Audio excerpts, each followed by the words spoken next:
प्यारे साथियों नमस्कार, राधे राधे, जय श्री कृष्णा। तो बिल्कुल साथियों, जिनका सपना है 2025 में कक्षा 1 से 5 तक के 6 से 8 तक के बच्चों को पढ़ाने का, तो उनका साकार हम करेंगे मेरे प्यारे साथियों सपना। बिल्कुल, क्योंकि आप सभी को पता है कि हमारी एक सीरीज चल रही थी जिसमें आपको संस्कृत के बेहतरीन क्वेश्चन के साथ उसका व्याख्यात्मक सॉल्यूशन दिया जा रहा है, जिससे आपने कुछ भी नहीं पढ़ा होगा मेरे प्यारे साथियों। अगर इन वीडियोज को देख लेते हो तो 30 आउट ऑफ 30 आ जाएंगे, ठीक है ना। गारंटी के साथ 30 आउट ऑफ 30 आ जाएंगे।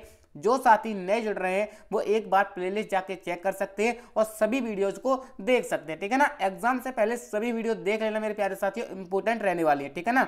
आज का सेशन दोस्तों बहुत ज्यादा इंपॉर्टेंट होने वाला है, क्योंकि ये रहने वाली है आपकी संस्कृत की शिक्षण विधियां, जितनी भी शिक्षण विधियां हैं उसकी मैराथन क्लास, ठीक है ना। हमारा क्या रहता है मेरे प्यारे साथियों, सबसे पहले आपको क्वेश्चन कराते हैं, फिर क्वेश्चन की उसी से संबंधित जितने भी क्वेश्चन बन सकते हैं आपको 360 डिग्री पर आपको करा देते हैं, ठीक है ना। तो बेहतरीन कंटेंट के साथ मेरे प्यारे साथियों शुरुआत करते हैं। तो जो साथी जुड़ रहे हैं एक बार चैनल को सब्सक्राइब जरूर कर लेंगे, ठीक है ना। आपके एक सब्सक्राइब से हमें इतना मोटिवेशन मिलता है कि आपके लिए और ज्यादा करने का मन करता है, ठीक है ना। तो बिल्कुल शुरुआत करते हैं मेरे प्यारे साथियों एक मोटिवेशन लाइन के साथ। जब आंखों में अरमान लिया, मंजिल को अपना मान लिया, फिर मुश्किल क्या आसान क्या बस ठान लिया, तो ठान लिया है। बिल्कुल सारे दोस्तों ठान लिया है कि आपको 2025 में पात्रता पास करा के मेंस की तैयारी कराएंगे और मेंस में भी अच्छे नंबर दिला के आपको कक्षा 1 से 5 तक और 6 से 8 तक के बच्चों को आनंद पूर्वक शिक्षा दिलवाएंगे, ठीक है ना। बिल्कुल साथियों, तो हो जाइए तैयार। आप इन प्रश्नों का खुद से आंसर देने की कोशिश करेंगे। अगर आपका गलत हो जाता है तो कोई बात नहीं, आपका अपना परिवार है, ठीक है ना, लेकिन खुद का एनालिसिस करते चलेंगे, ठीक है ना जी। फर्स्ट प्रश्न आपके स्क्रीन पर मेरे प्यारे साथियों जी। शिक्षण शब्द मूल धातु वर्तते, शिक्षण शब्द का मूल धातु कौन सा है, यानी कि शिक्षण शब्द में मेरे प्यारे साथियों कौन सी मूल धातु है। आपके ऑप्शन है शिक्ष, शिष, सास या फिर शिक्षा। आपके रीट 2015 में पूछा गया क्वेश्चन है मेरे प्यारे साथियों, बेहतरीन क्वेश्चन रहने वाला है, ठीक है ना। तो बिल्कुल साथियों सभी के आंसर आ रहे हैं। सर शिक्षण शब्द मूल धातु मेरे प्यारे साथियों सभी को पता होगा, सर शिक्षण शब्द शिच धातु से बना है। किससे बना है? शिच धातु से बना है सर। ऑप्शन ए को लॉक कर दो, ऑप्शन ए को लॉक कर दो। बिल्कुल सर, इसका राइट आंसर ऑप्शन ए हो जाएगा। अगला प्रश्न प्यारे साथियों जी, उससे पहले इसकी व्याख्या देख लीजिए कि शिक्षण होता है मेरे प्यारे साथियों, शिक्षण शब्द शिच धातु से बना है जिसका अर्थ है सीखना। इस प्रकार शिक्षण शब्द का अर्थ होता है सीखने की क्रिया, ठीक है ना। याद रख लेना, शिक्षण शब्द जो है एक ऐसी प्रक्रिया है जिसके द्वारा शिक्षक अपने ज्ञान को संप्रेषणीय कुशलता के आधार पर अपने विद्यार्थियों को आत्मसात करता है, ठीक है ना। आपसे पूछ दिया जाए तो आपको बता देना है, ठीक है ना। सरल शब्दों में कहा जाए मेरे प्यारे साथियों तो शिक्षण एक ऐसी प्रक्रिया है जिसमें बालक के भीतर विद्यमान शक्तियों को विकसित किया जाता है। शिक्षण की परिभाषा देख लेते हैं मेरे प्यारे साथियों, जो आपके एग्जाम के लिए इंपोर्टेंट रहने वाले, ठीक है ना। B.O. स्मिथ कहते हैं शिक्षण अधिगम को उत्प्रेरित करने वाली पद्धति है। रायवन कहते हैं मेरे प्यारे साथियों शिक्षण एक प्रकार के ऐसे संबंध हैं जो बालक को उसकी अंतर्निहित क्षमताओं को विकसित करने में उसकी सहायता करते हैं। A.L. गैज कहते हैं मेरे प्यारे साथियों शिक्षण एक प्रकार का पारस्परिक प्रभाव है जिसका उद्देश्य दूसरे के व्यक्ति के व्यवहारों में वांछित परिवर्तन लाना होता है, ठीक है ना। याद कर लेना मेरे प्यारे साथियों, आपका एक टॉपिक कंप्लीट हो चुका है। शिक्षण के बारे में सब कुछ आपको याद हो गया है। शिक्षण शिच धातु से बन के मिला है। ऐसे ही आपको सभी प्रश्न कराऊंगा और सभी शिक्षण विधियां करा दूंगा, ठीक है ना। अगला प्रश्न प्यारे साथियों जी, शिक्षा प्रमुख उद्देश्य की भवते, यानी शिक्षा का मुख्य उद्देश्य क्या है। धनोपार्जनम, स्वास्थ्य साधनम, सर्वांगीण विकास या सर्वत्र भ्रमण। मेरे प्यारे साथियों शिक्षण का प्रमुख उद्देश्य क्या होता है? बिल्कुल सर, हमें पता है इसका राइट आंसर। सर सर्वांगीण विकास करना शिक्षा का सबसे मेन उद्देश्य होता है। सर ऑप्शन सी को लॉक कर दो, ठीक है ना। ऑप्शन सी को लॉक कर दो। बिल्कुल सर, इसके बारे में थोड़ी सी व्याख्या और बता दो तब मजा आ जाएगा। बिल्कुल बता देंगे, क्यों नहीं बताएंगे। शिक्षा शब्द का अंग्रेजी रूपांतर एजुकेशन होता है। एजुकेशन शब्द की व्युत्पत्ति लैटिन भाषा के एजुकेटम शब्द से हुई है जिसका शाब्दिक अर्थ शिक्षण कार्य करना होता है, ठीक है। याद कर लेना मेरे प्यारे साथियों जी।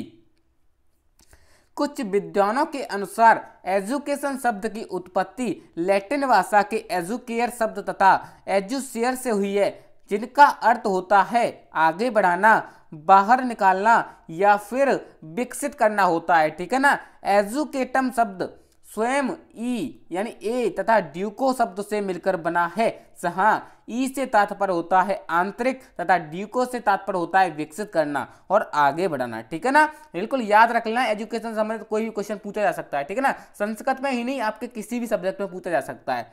इस प्रकार शिक्षा का शब्द का अर्थ होता है शिक्षा व्यक्ति की अंतर्निहित क्षमता तथा उसके व्यक्तित्व को विकसित करने वाली प्रक्रिया है। शिक्षा मनुष्य की जन्मजात शक्तियों के विकास का ही दूसरा नाम होती है। शिक्षा एक ऐसा साधन है जो मनुष्य को प्राणी जगत के अन्य जीवों से पृथक करती है। शिक्षा से ही मानव का सर्वांगीण विकास होता है। यही आपसे क्वेश्चन पूछा गया था कि शिक्षा का मूल उद्देश्य क्या होता है, मानव जीवन का सर्वांगीण विकास करना। ठीक है ना। शिक्षा की परिभाषा की बात करें मेरे प्यारे साथियों, तो शिक्षा की परिभाषा महात्मा गांधी ने दी है। महात्मा गांधी ने कहा है मेरे प्यारे साथियों, गांधी जी ने शिक्षा को बालक एवं मनुष्यों के शरीर, मन तथा मस्तिष्क के सर्वांगीण विकास की प्रक्रिया माना है। प्लेटो ने शिक्षक को शारीरिक, मानसिक व बौद्धिक विकास की प्रक्रिया माना है। स्वामी विवेकानंद मेरे प्यारे साथियों, मनुष्य की अंतर्निहित पूर्णता की अभिव्यक्ति करना ही शिक्षा होती है, ऐसा कहते हैं। जॉन ड्यूवी कहते हैं मेरे प्यारे साथियों, शिक्षा व्यक्ति की उन सभी भीतरी शक्तियों का विकास है जिससे वह अपने वातावरण पर नियंत्रण रखकर अपने उत्तरदायित्वों का निर्वाह कर सके। ठीक है ना। सभी परिभाषाएं आपको याद रख लेनी है। हर्बर्ट स्पेंसर कहते हैं, शिक्षा का अर्थ अंतः शक्तियों का वह जीवन से समन्वय स्थापित करना होता है। जिद्दू कृष्णमूर्ति कहते हैं, शिक्षा व्यक्ति के समन्वित विकास की एक प्रक्रिया है। ठीक है ना। अगला है मेरे प्यारे साथियों पेस्टोलॉजी। पेस्टोलॉजी कहते हैं, शिक्षा बालक की जन्मजात शक्तियों का स्वाभाविक समन्वित व प्रगतिशील विकास है। निष्कर्ष निकालें तो उपयुक्त परिभाषाओं में स्पष्ट होता है कि शिक्षा मनुष्य की जन्मजात शक्तियों के विकास का ही दूसरा नाम है। इन शक्तियों द्वारा मनुष्य का सर्वांगीण विकास होता है। एक प्रश्न के लिए आपको कितना पढ़ना पड़ा है मेरे प्यारे साथियों, लेकिन ये सभी इंपॉर्टेंट चीजें हैं, आपको याद होनी चाहिए। बिल्कुल, शिक्षा के द्वारा ज्ञानात्मक, भावात्मक और क्रियात्मक सभी पक्षों का विकास होता है। ठीक है ना। बिल्कुल। अगला प्रश्न प्यारे साथियों जी, भाषा शिक्षण से महत्वपूर्ण विशेषता अस्ति। भाषा शिक्षण की महत्वपूर्ण विशेषता क्या है? आपकी ऑप्शन है सर, व्याकरणस्य ज्ञानम, व्यवहार ज्ञानम, शुद्ध उच्चारणम या फिर विद्यार्थीनाम रुचि। बिल्कुल सभी के जवाब आ गए सर। इसका राइट आंसर ऑप्शन सी को लॉक किया जाए, क्योंकि भाषा शिक्षण का मेरे प्यारे साथियों जो उद्देश्य होता है, हर बच्चा शुद्ध उच्चारण करे। क्या करे? शुद्ध उच्चारण करे। सर सी को लॉक कर दो। बिल्कुल सर, सी को लॉक कर दो। ठीक है ना। इसका राइट आंसर ऑप्शन सी हो जाएगा। इसके बारे में थोड़ी सी जानकारी और बता दो सर, तो मजा आ जाए। ठीक है ना, मजा आ जाए। भाषा का मुख्य उद्देश्य ग्रहण एवं अभिव्यक्ति है, अतः शुद्ध उच्चारण के द्वारा ही भावों की सम्यक प्रकार से अभिव्यक्ति की जा सकती है। ठीक है ना। अगला प्रश्न प्यारे साथियों जी, संस्कृतम अस्ति। संस्कृतम अस्ति यानी संस्कृत क्या है? विश्लेषणात्मक भाषा है, संरचनात्मक भाषा है, विमर्शनात्मक भाषा है या फिर संश्लेषणात्मक भाषा है? बिल्कुल सर, हमें पता है कि जो संस्कृत है वो एक संश्लेषणात्मक भाषा है। कैसी भाषा है? संश्लेषणात्मक भाषा है। इसमें छोटे से बड़े की तरफ जाते हैं। ठीक है ना सर। इसकी व्याख्या बता दो तो और मजा आ जाए। बिल्कुल सर, आपको व्याख्या बताएंगे। आप अपना परिवार हो, आपको कोई डाउट थोड़ी रहने देंगे। संस्कृत भाषा संश्लेषणात्मक भाषा है क्योंकि इसकी रचना शैली अन्य भारतीय भाषाओं से भिन्न होती है। यह संश्लेषणात्मक भाषा होने के कारण अपने क्रियात्मक विकारों को साथ ही रखती है। प्रत्येक मुख्य शब्द क्रियात्मक शब्द को अपने अव्यक्त रूप के लिए रखता है। क्रियात्मक शब्द एवं मुख्य शब्द मिलकर एक नया रूप ले लेते हैं और उसे नए रूप को पद कहा जाता है। ठीक है ना। संश्लेषणात्मक भाषा में किसी भी शब्द को कहीं भी रखकर देखा जा सकता है, प्रत्येक स्थिति में अर्थ वही रहेगा। ठीक है ना, याद कर लेना। जैसे कि अस्ति यमुना तीरे न्युग्रोतम, यानी यमुना तीरे न्युग्रोतम अस्ति, न्युग्रोतम यमुना तीरे अस्ति, कैसे भी लिख लो, लेकिन इनका अर्थ कैसा रहता है, एक जैसा रहता है। यही तो संस्कृत की एक महिमा है मेरे प्यारे साथियों। बिल्कुल आप समझ गए होंगे, संश्लेषण होती है। ठीक है ना, अगला प्रश्न है प्यारे साथियों जी, संस्कृत कस्य परिवारस्य भाषा विद्यते, संस्कृत भाषा कस्य परिवारस्य भाषा विद्यते, तिब्बती कर्मी परिवारस्य, द्रविड़म या पाश्चात्यम या फिर भारोपीय, यानी संस्कृत भाषा किस परिवार से निकली है मेरे प्यारे साथियों। बिल्कुल सर, हमें पता है कि संस्कृत भाषा किस परिवार से निकली है, तो सर इसमें ऑप्शन डी को लॉक कर दो। बिल्कुल सर, भारोपीय परिवार हो जाएगा इसका राइट आंसर। ठीक है ना, भारोपीय परिवार हो जाएगा सर, ऑप्शन डी को लॉक कर दो। ठीक है ना, अगला प्रश्न प्यारे साथियों, उससे पहले इसकी थोड़ी सी व्याख्या और बता दो सर, तो और मजा आ जाए। ठीक है ना, भारोपीय शब्द भारत तथा यूरोपीय का संक्षिप्त रूप है। यह इंडो यूरोपियन का अनुवाद है। भारोपीय में भारतवर्ष से लेकर यूरोप में भारत, पाकिस्तान, बांग्लादेश, श्रीलंका, अफगानिस्तान, ईरान, रूस, रोमानिया आदि फैली हुई भाषाओं का संग्रह है। संस्कृत, पाली, प्राकृत, अपभ्रंश, अवेस्ता, ग्रीक, लैटिन, अंग्रेजी, रूसी, फ्रांसी, हिंदी, बांग्ला, गुजराती, मराठी आदि भाषाएं भारोपीय परिवार में शामिल होती हैं।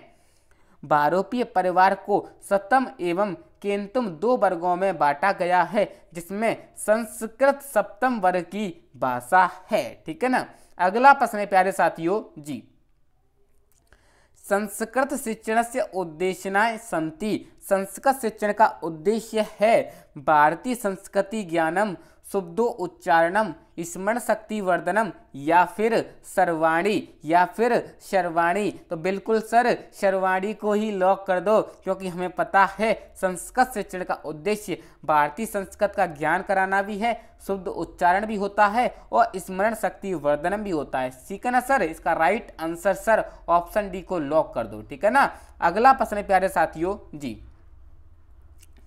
संस्कृत शिक्षण से प्रमुख उद्देश्यम अस्ति बोधात्मकम, ज्ञानात्मकम, रचनात्मकम या फिर सर्वाणी। मेरे प्यारे साथियों, संस्कृत शिक्षण से प्रमुख उद्देश्य क्या हो जाएगा, बोध भी हो जाएगा सर, ज्ञान भी हो जाएगा, रचना भी हो जाएगी सर, सर्वाणी को लॉक कर दो, ऑप्शन डी को लॉक कर दो। वीडियो थोड़ा लंबा हो जाएगा मेरे प्यारे साथियों, लेकिन आपसे एक वादा कर रहा हूं, आपका इसमें से एक भी प्रश्न बाहर नहीं जाएगा। ठीक है ना, एक भी प्रश्न बाहर नहीं जाएगा, ध्यान से देख लेना मेरे प्यारे साथियों। ठीक है ना जी, थोड़ी सी इसकी व्याख्या देख लेते हैं। शिक्षण उद्देश्य, उद्देश्य शब्द उद, उपसर्ग और दिश धातु के योग से बना है, जिसका अर्थ होता है किसी कार्य को दिशा या निर्देश देना। शिक्षा के क्षेत्र में शिक्षण कार्य करते समय जो हमारी मूल धारणाएं, इच्छाएं, प्रवृत्तियां तथा प्रेरक तत्व होते हैं वे ही शैक्षिक उद्देश्य, क्योंकि इन्हीं के माध्यम से शैक्षिक कार्यों की प्रगति होती है। ठीक है ना, याद कर लेना मेरे प्यारे साथियों, उद्देश्य शब्द में उद उपसर्ग होता है और दिश धातु होती है। ठीक है ना जी, आगे बढ़ते हैं सर। शिक्षण का उद्देश्य का अर्थ होता है, शिक्षण उद्देश्य का अर्थ होता है एनसीईआरटी द्वारा प्रकाशित मूल्यांकन तथा परीक्षक अंक में इस प्रकार वर्णित है कि उद्देश्य वह बिंदु अथवा अभीष्ट है जिसकी दिशा में कार्य किया जाता है, अथवा उद्देश्य वह व्यवस्थित परिवर्तन है जिसे क्रिया द्वारा प्राप्त किया जाता है, अथवा जिसके लिए हम क्रिया करते हैं। ठीक है ना, संस्कृत शिक्षण के जो उद्देश्य हैं वो क्या क्या है मेरे प्यारे साथियों। सामान्य व विशिष्ट उद्देश्य जो जिसका निर्माण होता है मेरे प्यारे साथियों, संस्कृति का परीक्षण करना, संस्कृत की अंत तत्वों को ज्ञान व हृदयगम करना, भारतीय संस्कृति का ज्ञान कराकर प्रसार एवं संरक्षण करना, भारतीय संस्कृति का ज्ञान कराकर प्राप्त करके एक पीढ़ी से दूसरी पीढ़ी में हस्तांतरण करना, भावा अनुसार शुद्धो उच्चारण करने का अभ्यास करना, श्लोकों में कंठस्थ करने की प्रेरणा देना, स्मरण शक्ति में वृद्धि करना, संस्कृत के प्रति छात्रों में रुचि उत्पन्न करना, बोले गए या लिखे गए सरल संस्कृत वाक्यों को अर्थ ग्रहण करने की क्षमता उत्पन्न करना, सरल संस्कृत के माध्यम से अपने भावों को अभिव्यक्त करने की योग्यता उत्पन्न करना। ठीक है ना। इसका मुख्य उद्देश्य क्या होते हैं मेरे प्यारे साथियों? शिक्षण उद्देश्य के ज्ञानात्मक उद्देश्य होते हैं, ग्रहणात्मक होते हैं, अभिव्यक्तात्मक होते हैं, सौंदर्यात्मक और सौंदर्य बोध या रसा अनुभूति होती है, मनोविनोदात्मक होते हैं, सांस्कृतिक उद्देश्य होते हैं और रचनात्मक उद्देश्य होते हैं। ठीक है ना।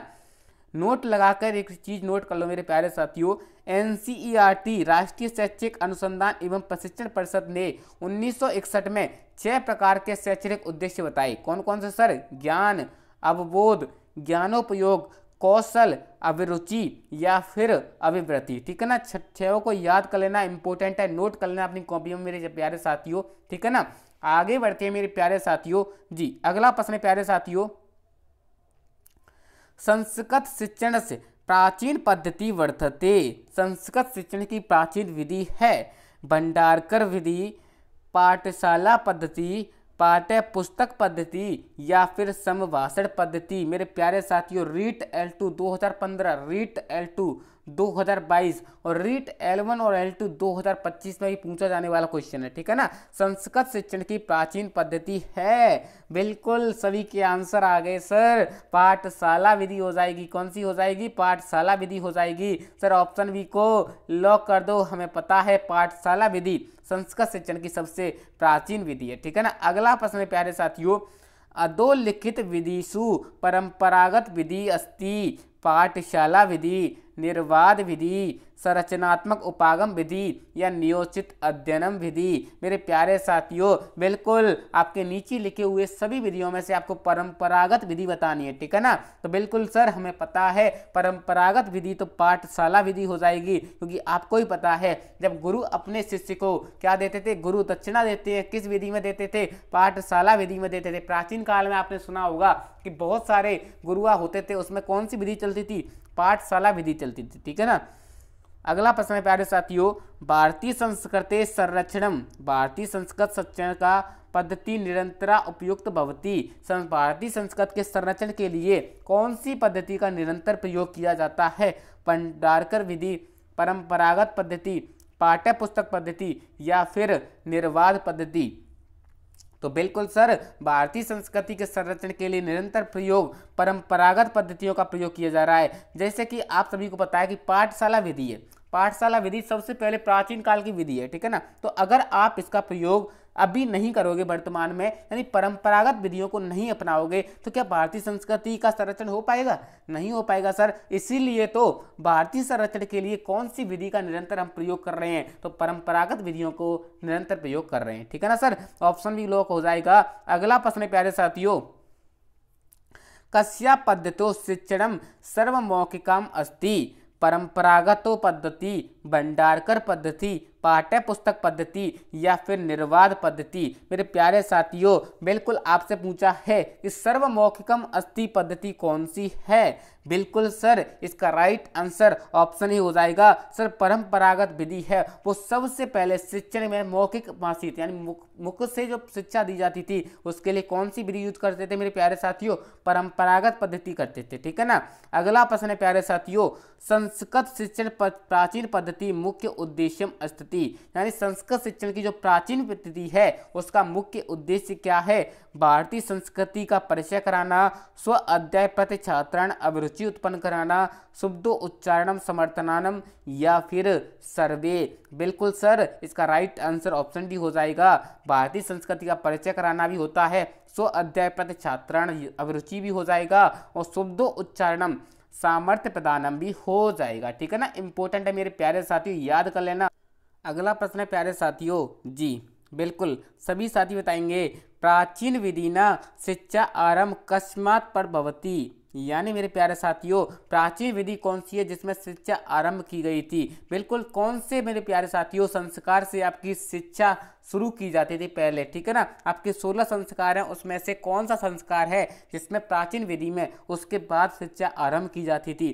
कर्ण वेद संस्कार, समावर्तन संस्कार, विवाह संस्कार, या फिर उपनयन संस्कार। तो बिल्कुल साथियों सभी को पता होगा सर, हमें पता है कि ऐसी प्राचीन विधि मेरे प्यारे साथियों जिसमें शिक्षा आरंभ की जाती थी वह कौन सा संस्कार है सर, हमें पता है उपनयन संस्कार होता है सर। ऑप्शन डी को लॉक कर दो, ठीक है ना। इसका राइट आंसर ऑप्शन डी हो जाएगा। अगला प्रश्न प्यारे साथियों, पाठशाला विधि अनुसार शिक्षा आरंभ कस्मात् संस्कारात् पर भवति स्म, यानी पाठशाला विधि के अनुसार शिक्षा आरंभ मेरे प्यारे साथियों कौन से संस्कार से की जाती थी। वही प्रश्न रिपीट हो चुका है, लेकिन थोड़ी सी लैंग्वेज चेंज कर देता है तो बच्चा कंफ्यूज हो जाता है। आपको याद रख लेना है उपनयन संस्कार के बाद मेरे प्यारे साथियों शिक्षा का आरंभ किया जाता था, ठीक है ना। ये नोट्स आपको टेलीग्राम पर मिलने वाले हैं, तो टेलीग्राम ज्वाइन कर लेना मेरे प्यारे साथियों, बहुत ज़्यादा इंपॉर्टेंट रहने वाला है। और आप सभी से मैं एक बात बोलना चाहूँगा, आप एक बात बताओ, आप एक सब्सक्राइब कर लोगे मेरे लिए तो क्या हो जाएगा, कोई आपके पैसे थोड़ी लग रहे हैं सब्सक्राइब करने से, लेकिन आप सब्सक्राइब कर लोगे मेरे प्यारे साथियों तो आपके लिए बहुत कुछ करने की कोशिश करूंगा। देखो आप जितने सारे लोग मुझे देखते हो लेकिन सब्सक्राइब करते हैं, जैसे कि 1000 व्यू पे 10 से 12 लोग सब्सक्राइब कर रहे हैं, ये कौन सी बड़ी बात है, ठीक है ना। तो आप जितने भी हैं सब्सक्राइब करोगे, आप मुझे सपोर्ट करोगे, मैं आपके लिए बेहतरीन से बेहतरीन कंटेंट लेके आऊंगा, ठीक है ना जी। अगला प्रश्न प्यारे साथियों, बालकस्य शिक्षा आरंभ उपनयन संस्कार पर केन प्राचीन मतेन विधिन गुरुण प्रायते, यानी बालक की शिक्षा का प्रारंभ यानी उपनयन संस्कार के बाद करते हैं, ये कौन सी विधि के अनुसार करते हैं, व्याख्यान विधि, पाठशाला विधि, प्रत्यक्ष विधि या फिर पाठ्य पुस्तक विधि। तो बिल्कुल साथियों इसका राइट आंसर, जो भी साथी सर ऑप्शन बी को लॉक करा उसका राइट आंसर हो जाएगा, उसे हम पाठशाला विधि कहते हैं, ठीक है ना। अगला प्रश्न प्यारे साथियों, प्राचीनतम पाठशाला विधि को विधि सन्यते नास्ति, यानी कौन सी विधि पाठशाला विधि की प्राचीन विधि नहीं है, परायण विधि, प्रश्नोत्तर विधि, सूत्र विधि या प्रत्यक्ष विधि। मेरे प्यारे साथियों तो इसका राइट आंसर, जो भी साथी सर ऑप्शन डी को लॉक करा है उसका राइट आंसर हो जाएगा, क्योंकि जो प्रत्यक्ष विधि है मेरे प्यारे साथियों ये कैसी है, आधुनिक विधि है। कैसी है सर, आधुनिक विधि है। और ये सभी परंपरागत विधि हैं, कैसी हैं, तीनों परंपरागत विधि हैं और पाठशाला विधि से प्राचीन है, ठीक है ना सर। तो ये तीनों प्राचीन हो जाएंगी और जो प्रत्यक्ष विधि है वो आधुनिक हो जाएगी, ठीक है ना। इसका right answer sir option D को लॉक कर दो।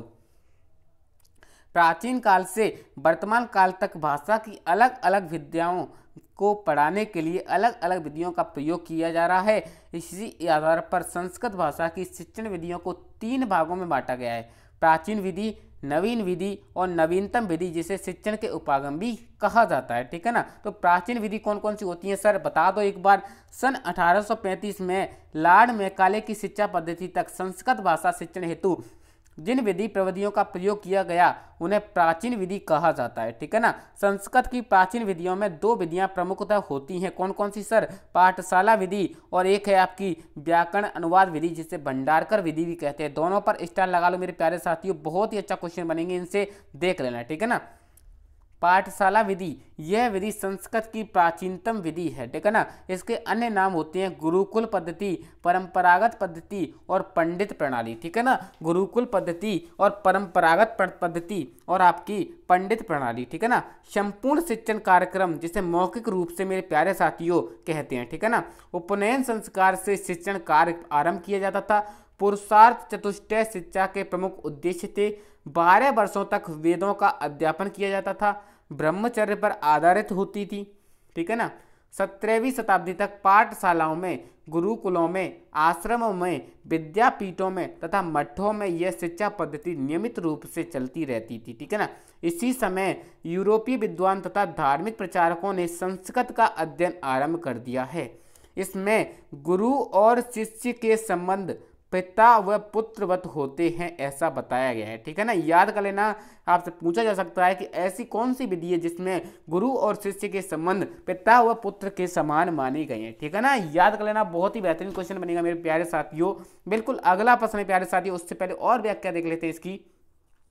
इस विधि के अंतर्गत श्रवण व भाषण कौशल का विकास होता है, किंतु पठन व लेखन कौशल की उपेक्षा हो जाती है। इस विधि के अंतर्गत प्रशिक्षण का स्थानांतरण होता था।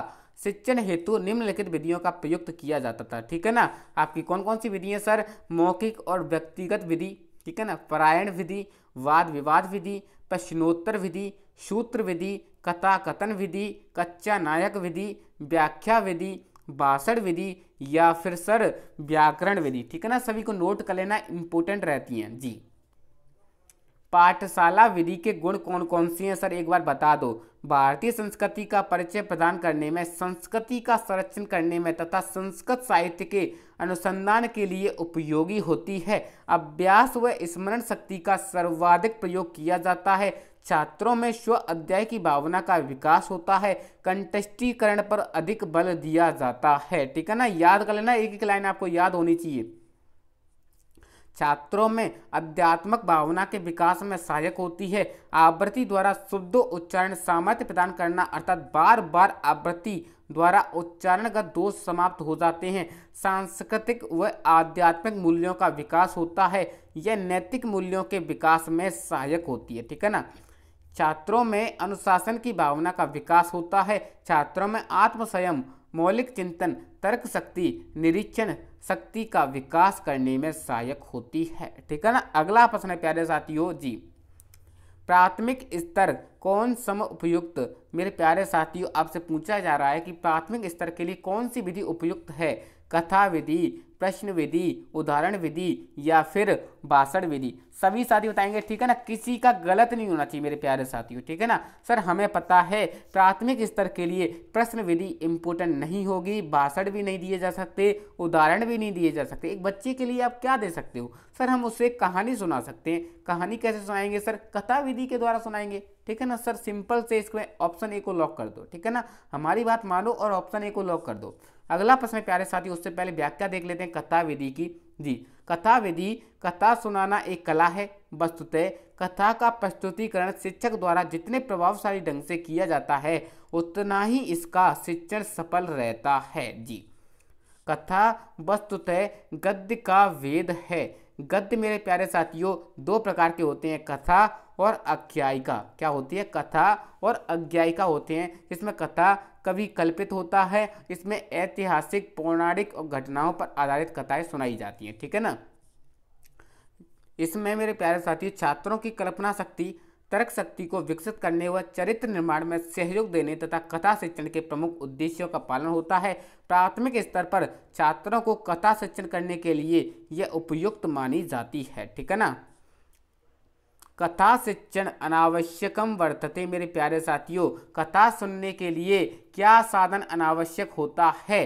बिल्कुल साथियों, कथा श्रवणम होता है, सरल भाषा होती है, कथा मुख्य विशेषता होती है। देखो, कथा सुनने के लिए कथा श्रवणम सबसे जरूरी है, सरल भाषा भी होनी चाहिए और कथा की मुख्य विशेषता होनी चाहिए। ठीक है, लेकिन पुस्तक का प्रयोग नहीं करना चाहिए। कथा सुनाते टाइम पुस्तक का प्रयोग करोगे तो आप सोचोगे कि तो रटंत विद्या से कर रहा है। ठीक है ना, तो इसका राइट आंसर मेरे प्यारे साथियों ऑप्शन डी को लॉक कर दो। किसको लॉक कर दो, ऑप्शन डी को लॉक कर दो। पुस्तक का प्रयोग ना के बराबर होता है। ठीक है ना, अगला प्रश्न प्यारे साथियों, बालकेषु कल्पना शक्ति विकास भवति। बालक की कल्पना शक्ति का विकास कौन सी विधि से होता है। कच्चा नायक विधि, कथा कथन विधि, भाषण विधि या फिर सर वाद विवाद विधि। तो सभी साथी बताएंगे वाह क्या बात है सर, हमें पता है, अभी आपने बताया था कि बालक की कल्पना शक्ति का विकास कथा और कहानी सुनने से होगा सर। तो ऑप्शन बी को लॉक कर दो। हमारी बात मानो सर, इसका राइट आंसर ऑप्शन बी हो जाएगा, बिल्कुल हो जाएगा सर जी।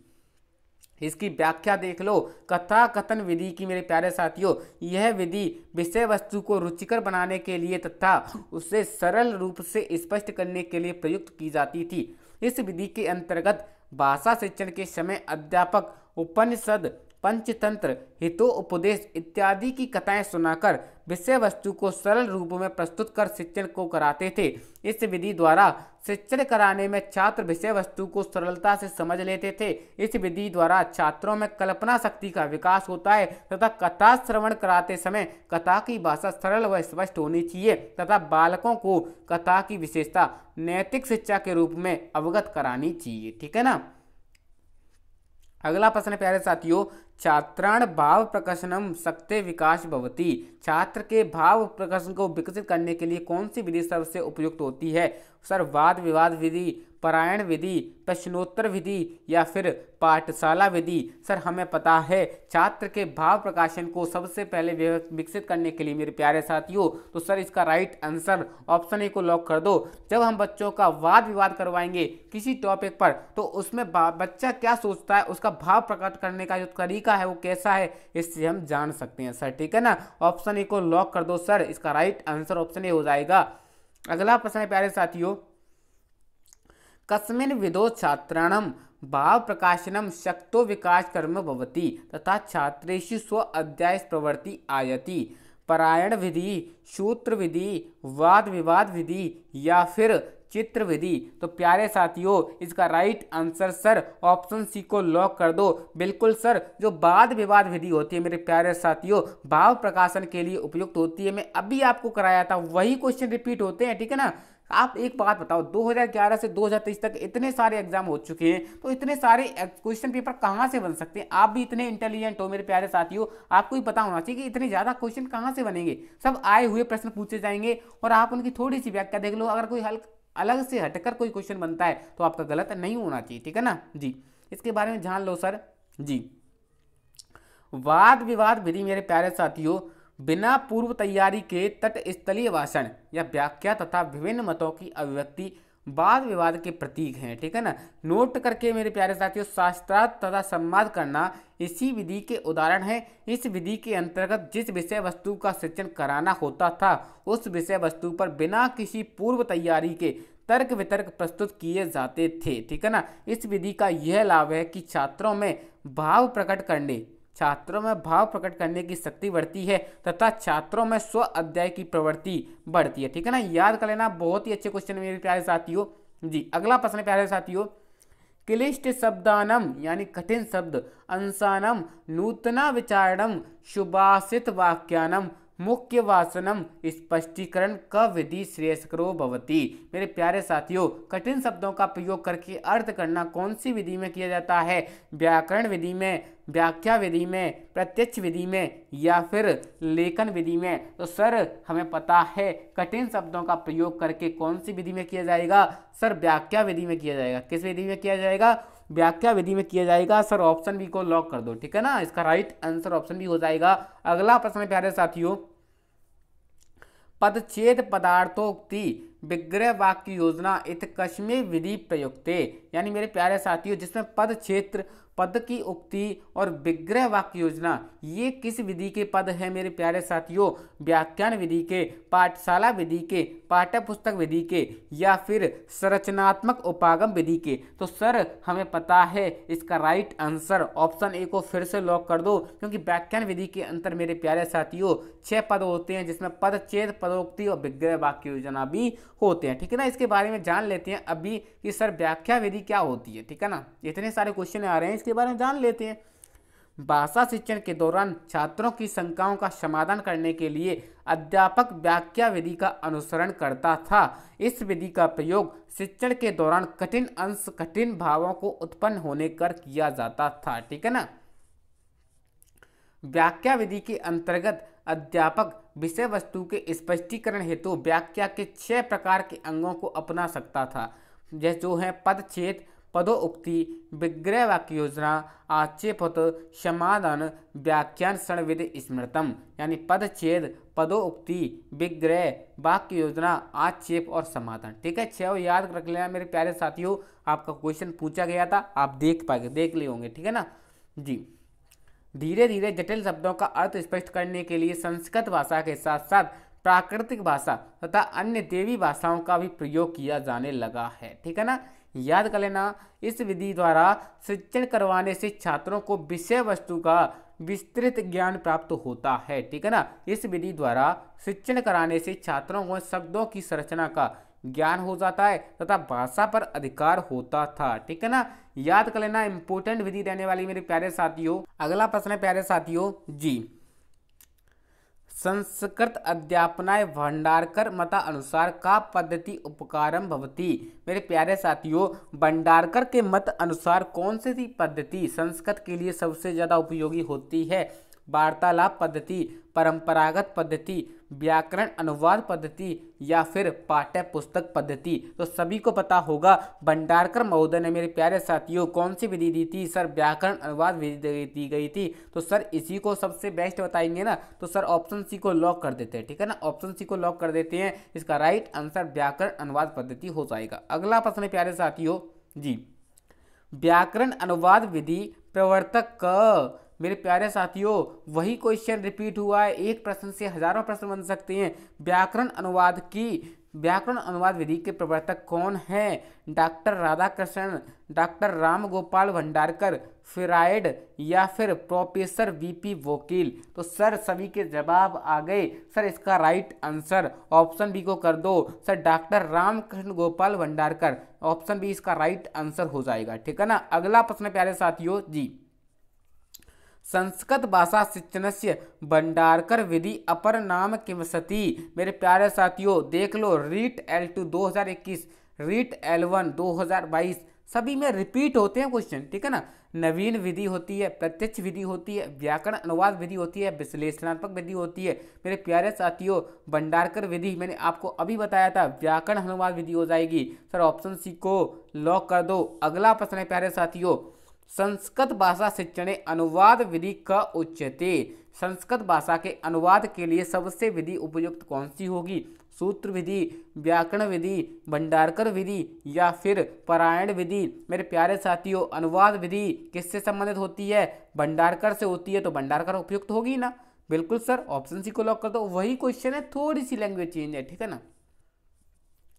अनुवाद विधि इति नामन क विधि, अनुवाद विधि किस विधि का नाम है? पाठशाला का, प्रत्यक्ष का, भंडारकर का या फिर पाठ्य पुस्तक का। तो मैंने आपको अभी बताया था, इसमें से बस व्याकरण हटा दिया गया है। क्या हटा दिया गया है? व्याकरण हटा दिया गया है। वही क्वेश्चन है, व्याकरण अनुवाद विधि किसे कहते हैं? भंडारकर विधि को कहेंगे मेरे प्यारे साथियों, जो रामकृष्ण गोपाल भंडारकर द्वारा दी गई थी, ठीक है ना। तो इसके बारे में थोड़ी सी जानकारी आपको होनी चाहिए। अब देख लेते हैं विस्तार से, ठीक है ना। बिल्कुल, प्रवर्तक कौन है? डॉक्टर रामकृष्ण गोपाल भंडारकर। भंडारकर की पुस्तक है कौन सी है? मार्गोपदेश का, संस्कृत मंदिरार्थ प्रवेशिका, ठीक है ना। भंडारकर ने सन 1864-68 में लैटिन तथा ग्रीक जैसी संस्कृति प्रधान भाषाओं को पढ़ाने के पश्चात प्रणाली के अनुसार संस्कृत के अध्यापन के लिए व्याकरण तथा अनुवाद विधि को प्रमुख रूप से स्वीकार किया, ठीक है ना। व्याकरण अनुवाद विधि को भंडारकर विधि तथा अनुवाद विधि के नाम से भी जाना जाता है, ठीक है ना। पाठशाला विधि परंपरा की देन तथा व्याकरण अनुवाद विधि के पाश्चात्य की देन है, ठीक है ना। पाश्चात्य विधि शैली का अधिक प्रभाव होता है। सर्वप्रथम व्याकरण पाठ की उदाहरण सहित व्याख्या करता है, व्याकरण नियम का अभ्यास कार्य करता है, संस्कृत से अंग्रेजी तथा अंग्रेजी से संस्कृत में अनुवाद करवाता है, तत्पश्चात जैसे संस्कृत मातृभाषा, मातृभाषा संस्कृत, ठीक है ना, ऐसे कन्वर्ट करवा लेता है। व्याकरण व अनुवाद के अभ्यास द्वारा संस्कृत शिक्षण करवाया जाता है। रटने की प्रणाली का परित्याग करके छात्रों की बोध शक्ति को आधार बनाया गया है।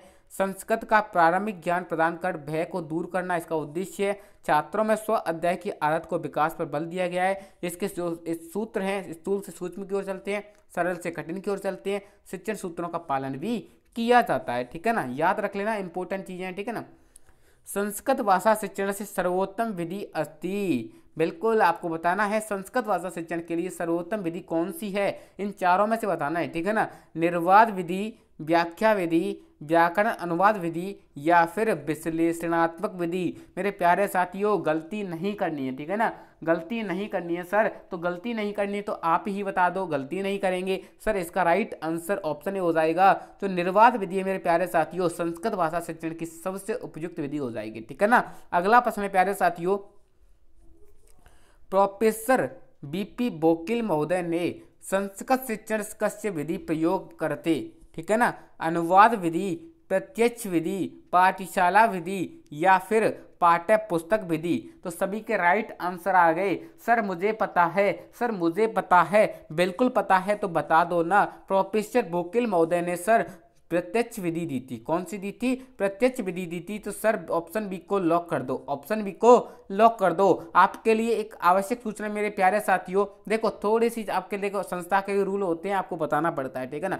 रीट 2025 को पास करने के लिए खास ईवीओ आपको लिए बनाई गई है, जिसको डर लग रहा है ना कि रीट कैसे पास होगी, मैं आपसे बोल रहा हूँ 10 दिन भी रह जाए ना रीट एग्जाम के 10 दिन रह जाएं, अगर आप इन पुस्तकों को पढ़ लेते हो मेरे प्यारे साथियों, इन पीडीएफ फाइल को पढ़ लेते हो मेरे प्यारे साथियों, तो आपका एक भी प्रश्न बाहर नहीं जाएगा, ठीक है ना, एक भी प्रश्न बाहर नहीं जाएगा। आपके 100 से 110 के बीच में नंबर आ जाएंगे, ठीक है ना, 100 से 110 के बीच में नंबर आ जाएंगे। सर इसमें ऐसा क्या खास है? साइकोलॉजी के 3000 प्रश्न मिलने वाले, हिंदी व्याकरण और शिक्षण विधियों के पूरा कोर्स का अनुभव एमसीक्यू मिलने वाले हैं, संस्कृत व्याकरण शिक्षण विधियों के प्रश्न मिलने वाले, राजस्थान जीके के 3000 प्रश्न मिलने वाले हैं जिनके में है, ठीक है ना।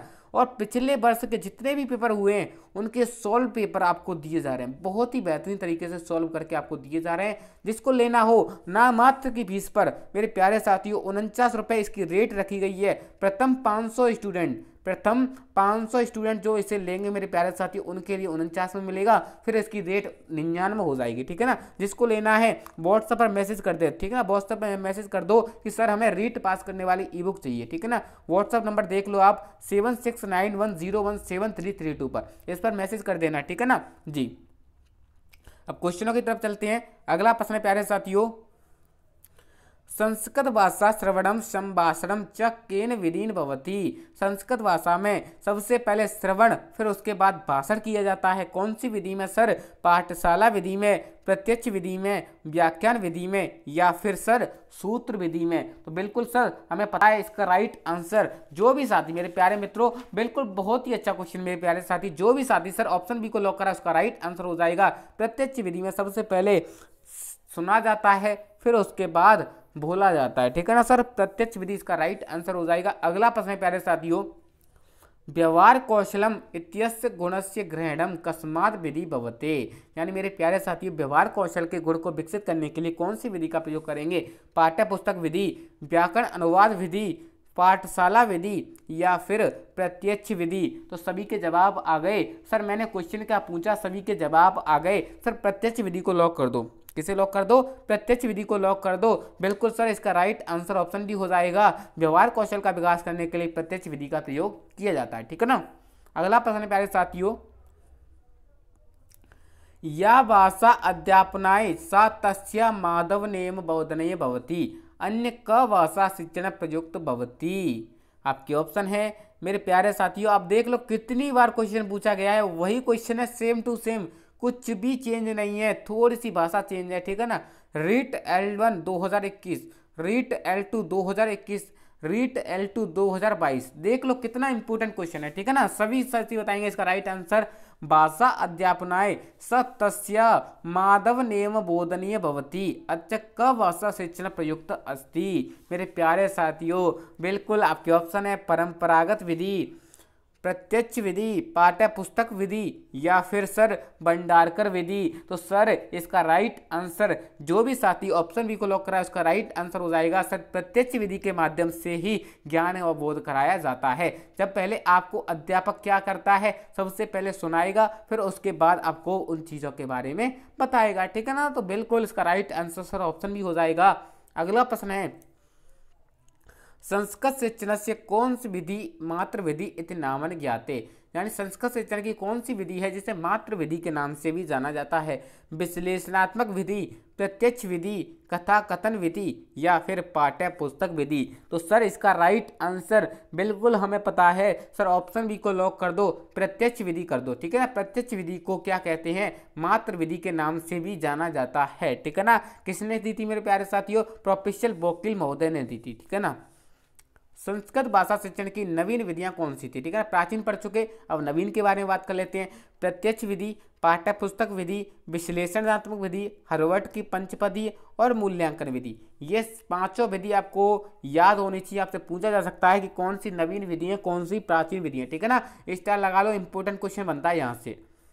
अब प्रत्यक्ष विधि की बात कर लेते हैं। इसका अन्य नाम है निर्वाद विधि, ठीक है ना, सुगम विधि और मात्र विधि। तीनों को याद कर लो, निर्वाद, सुगम और मात्र।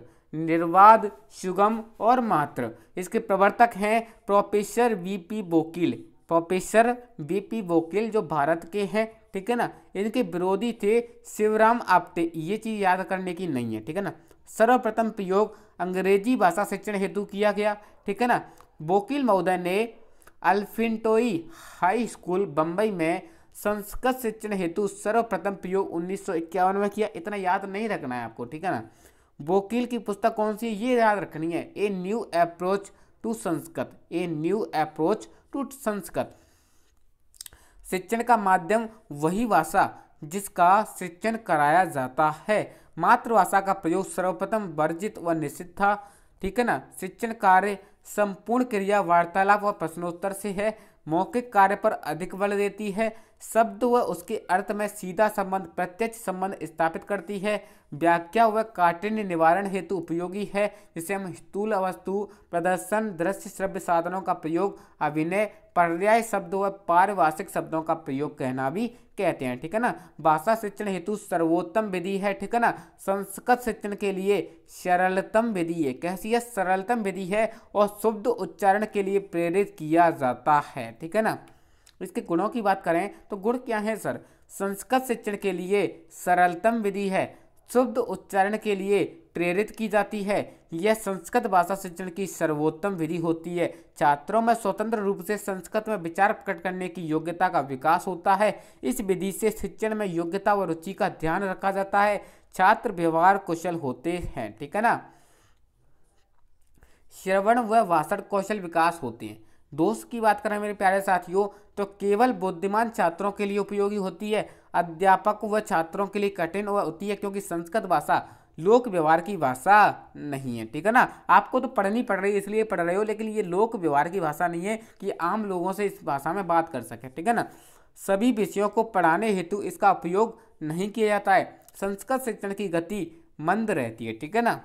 अगला प्रश्न है प्यारे साथियों, शिक्षण सौलभ्य संपादनम इति कस्या पद्धति उद्देश्यम बस्ति, यानी शिक्षण का सौलभ्य संपादन किस विधि का उद्देश्य है। निर्वाध पद्धति का, भंडारकर पद्धति का, पाठ्य पुस्तक पद्धति का या फिर परंपरागत पद्धति का। तो बिल्कुल सर सभी के जवाब आ गए। सर ऑप्शन सी को लॉक कर दो, ऑप्शन सी को लॉक कर दो। पाठ्य पुस्तक विधि का उद्देश्य होता है मेरे प्यारे साथियों बिल्कुल सर शिक्षण को सुलभ बनाना, और बिल्कुल बिल्कुल इसका right answer sir option C को लॉक कर दो, ठीक है ना। अगला प्रश्न प्यारे साथियों जी,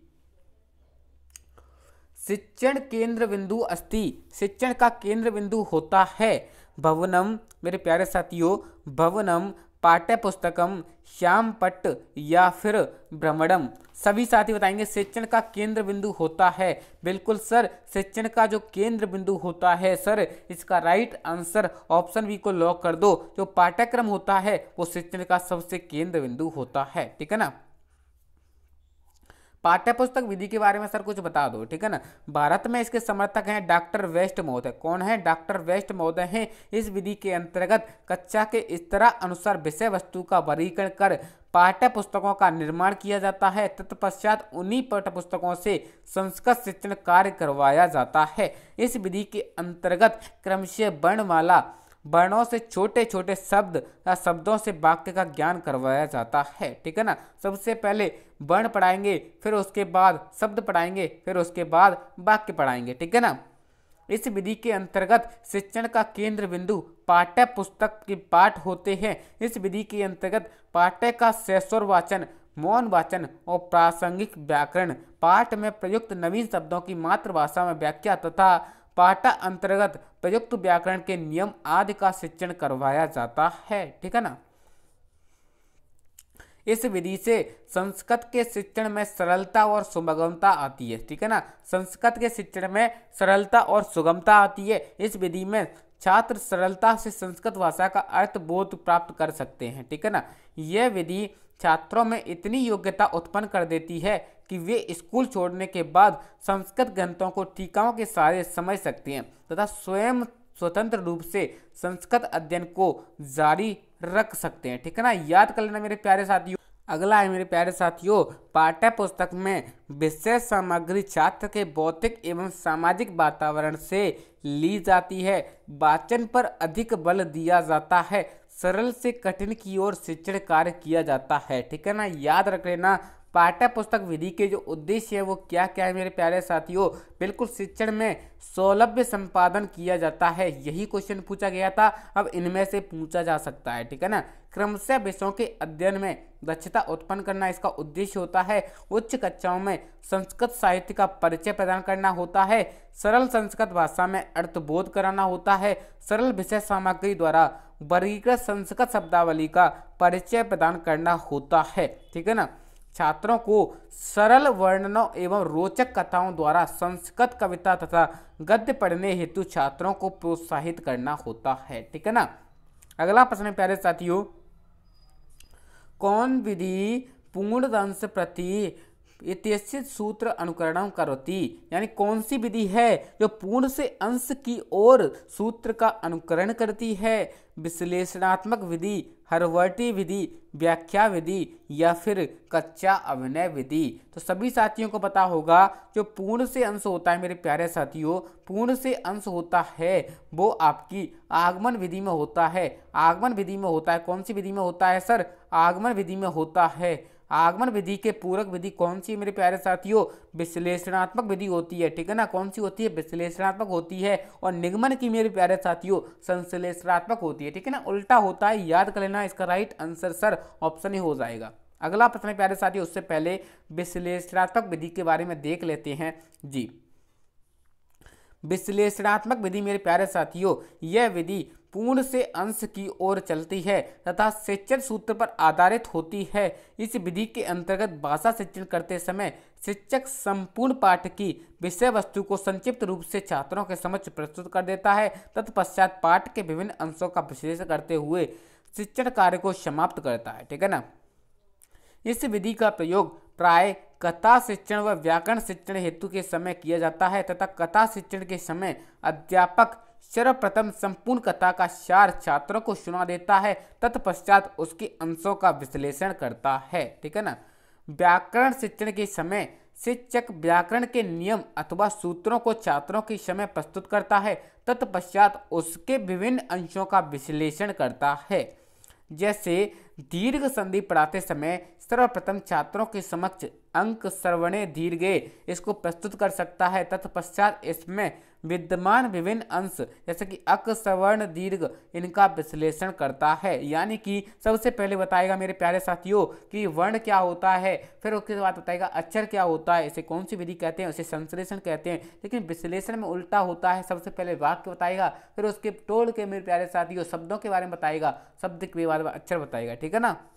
अगला प्रश्न प्यारे साथियों, कस्या पद्धति अध्यापक, कौन सी पद्धति अध्यापक की सर्ववाचा पद्धति है? छात्र स्वअध्याय जटति विषयान ग्रंथि, यानी मेरे प्यारे साथियों ऐसी कौन सी विधि है जिसमें सबसे पहले अध्यापक उनको भाषण देता है और छात्र उसे ग्रहण करते हैं? आपके ऑप्शन है समाहार विधि, आगमन निगमन विधि, अन्वयक व्यतिरिक्त विधि या फिर वार्तालाप विधि। तो बिल्कुल सर हमें पता है इसका राइट आंसर वार्तालाप विधि हो जाएगा। सर इसमें क्या होता है, जो अध्यापक होता है वो बच्चों को क्या देता है? भाषण देता है, और भाषण उस बच्चे वहाँ पर जो बच्चे हैं मेरे प्यारे साथियों वो बच्चे उसको ग्रहण करते हैं। ठीक है ना। क्या करते हैं? ग्रहण करते हैं। तो ये विधि कौन सी होती है मेरे प्यारे साथियों?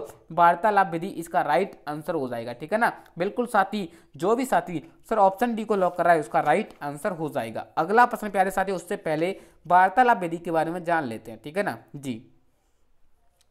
यह पद्धति संस्कृत भाषा की अत्यंत प्राचीन विधि है।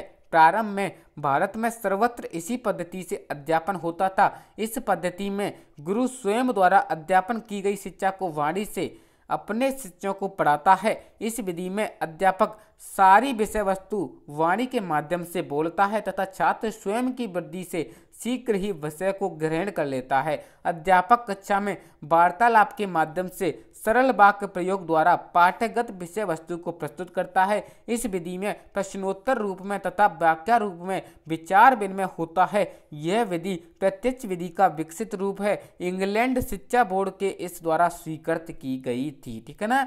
याद रख लेना, इंपॉर्टेंट है। अगला प्रश्न है प्यारे साथियों, स्व अध्याय प्रणाली सोपनानम शंति। स्व अध्याय के लिए मेरे प्यारे साथियों कौन सी प्रणाली सबसे उपयुक्त है? नियोजनम, क्रियान्वयनम, मूल्यांकनम या फिर सर्वाणी। मेरे प्यारे साथियों, स्व अध्याय के लिए सभी हो जाएंगे। जो भी साथी सर ऑप्शन डी को लॉक कर रहा है उसका राइट आंसर हो जाएगा, ठीक है ना सर। बिल्कुल सर, ऑप्शन डी को लॉक कर देते हैं, ठीक है ना। अगला प्रश्न प्यारे साथियों, उससे पहले देख लेते हैं स्व अध्याय प्रणाली क्या होती है। सर इस विधि को स्व अध्याय निर्देशित पद्धति के नाम से भी जाना जाता है। स्व अध्याय की प्रवृत्ति जागृत करने की दृष्टि से स्व अध्याय निर्देशित पद्धति का विशेष महत्व है। इसमें छात्रों को अध्ययन संबंधी कुछ कार्य दिए जाते हैं जिन्हें वे कक्षा कक्ष में अपने अपने स्थान पर बैठकर ही करते रहते हैं और शिक्षक वहीं पर उनके कार्य का निर्देशन एवं निरीक्षण करता है, ठीक है ना। याद कर लेना आगे मेरे प्यारे साथियों, स्व अध्याय निर्देशित पद्धति की व्याख्या करते हुए किलर ने लिखा था, निर्देशित स्व अध्याय वह शिक्षण विधि है जिसमें प्रेरणा, योग्य निर्देशन तथा आवश्यक सहायता द्वारा प्रत्येक विद्यार्थी को अपनी सभी शैक्षिक वृत्तियों में आत्मनिर्भर तथा कुशल बनाने का उद्देश्य निहित होता है, ठीक है ना। ये इतना इंपॉर्टेंट नहीं रहता, इनमें से क्वेश्चन भी नहीं आता, ठीक है ना। आप तो इसको याद रख लो कि स्व अध्याय प्रणाली के सोपान कौन कौन से हैं, ठीक है ना। आपका नियोजन है। नियोजन कैसे कहते हैं सर? इस सोपान में शिक्षक छात्रों के सहयोग से निर्देशन स्व अध्याय के लिए विशेष सहायकारी क्रिया या कार्य विधि का नियोजन करता है। प्रत्येक छात्र समूह को कार्य आवंटित किया जाता है जिसे निर्धारित अवधि में पूरा करना होता है, ठीक है ना। एक क्रियान्वयन होता है, इसके अंतर्गत सर नियोजन के पश्चात शिक्षक के निर्देशन में सभी छात्र व्यक्तिगत अथवा सामूहिक रूप से स्व अध्याय कार्य में संलग्न हो जाते हैं। शिक्षक उनकी कठिनाइयां एवं शंकाओं का समाधान करता है। स्व अध्याय के उपरांत निर्धारित लिखित, मौखिक व प्रायोगिक कार्य को पूरा किया जाता है, ठीक है ना। मूल्यांकन आपको पता ही है। अंत में कृत स्व अध्याय का कार्य कक्षा में ही शिक्षक को निर्देशन में विचार विमर्श विधि द्वारा मूल्यांकन किया जाता है, ठीक है ना। अगला प्रश्न प्यारे साथियों जी, प्राचीनतम विधि कौन सी है? पारायण विधि, व्याख्यान विधि, सूत्र विधि या फिर आगमन विधि? तो बिल्कुल सर हमें पता है, आपने बताया था सूत्र विधि मेरे प्यारे साथियों इसका राइट आंसर हो जाएगा, जो कि दोस्तों प्रोफेसर वकील महोदय मेरे प्यारे साथियों जी इसका right answer sir option C हो जाएगा। अगला प्रश्न प्यारे साथियों, श्लोकानम सूत्राणम गद्यनम च कंठस्थीकरण सर्वोपरि कौन सी विधि बल देती? यानी मेरे प्यारे साथियों, श्लोक व सूत्र व गद्य व कंठस्थीकरण के लिए यानी रटाने के लिए कौन सी विधि सबसे ज्यादा बल देती है? पारायण विधि, वाद विवाद विधि, व्याख्या विधि या फिर सर आगमन विधि? तो सर सभी के जवाब आ गए। सर इसमें मेरे प्यारे साथियों ऑप्शन ए को लॉक कर दो। सर पारायण विधि होती है जो श्लोक और सूत्र के गद्य के रूप में कंठस्थीकरण पर बल देती है, ठीक है ना सर। इसका राइट आंसर ऑप्शन ए हो जाएगा। अगला प्रश्न प्यारे साथियों, उससे पहले देख लो इसकी व्याख्या। व्याकरण शिक्षण की विधियां, व्याकरण शिक्षण की विधियों को दो भागों में विभाजित किया गया है, ठीक है। कौन कौन सी सर? प्राचीन विधि जिसमें पारायण विधि आती है, सूत्र विधि आती है, व्याख्या विधि आती है, वाद विवाद आती है, अव्याकृति आती है, अन्वय या व्यतिरेक विधि आती है, आगमन विधि आती है और निगमन विधि आती है, ठीक है ना। और सबसे प्राचीन आपसे पूछी जाए मेरे प्यारे साथियों तो सूत्र विधि हो जाएगी। कौन सी हो जाएगी? सूत्र विधि हो जाएगी। सबसे पहले पारायण, फिर उसके बाद सूत्र विधि, ठीक है ना। नवीन विधि में पाठ्य पुस्तक विधि आती है, समवाय विधि भी आती है और आगमन निगमन विधि आती है, ठीक है ना। पारायण विधि किसे कहते हैं सर? बिना अर्थ समझते हुए वैदिक मंत्रों के सैस्वर पाठ को पारायण कहते हैं। पारायण करने वाले छात्र पारणायक कहलाते हैं। इस विधि में कंठस्थीकरण पर बल देते हैं। किस पर बल देते हैं? कंठस्थीकरण पर बल देते हैं तथा वैदिक मंत्रों तथा श्लोकों तथा गद्य खंडों को बार बार आवृत्ति कराकर उन्हें कंठस्थ करवाया जाता है।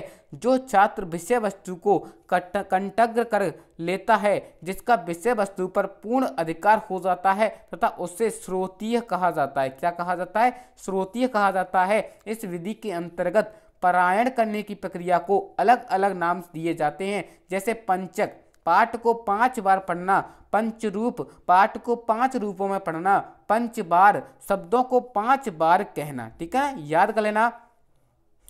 अगला प्रश्न है प्यारे साथियों, उससे पहले व्याख्या देख लो एक बार फिर। विषय वस्तु के स्तर अनुसार पारायण की संख्या बढ़ा दी जाती है तथा सप्तक, अष्टक और नवक आदि हो जाती है, ठीक है ना। बिल्कुल, पारायण के दौरान अशुद्धि करने वाले छात्रों को अशुद्धि की संख्या के अनुसार अलग अलग नामों से जाना जाता है। जैसे एक अशुद्धि करने वाले छात्रों को एकानेक, इतना इंपॉर्टेंट नहीं रहता है, ठीक है ना। ये देख लो आप, यह विधि पाणिनि के समय व्याकरण के लिए प्रयुक्त कहलाती थी, ठीक है ना।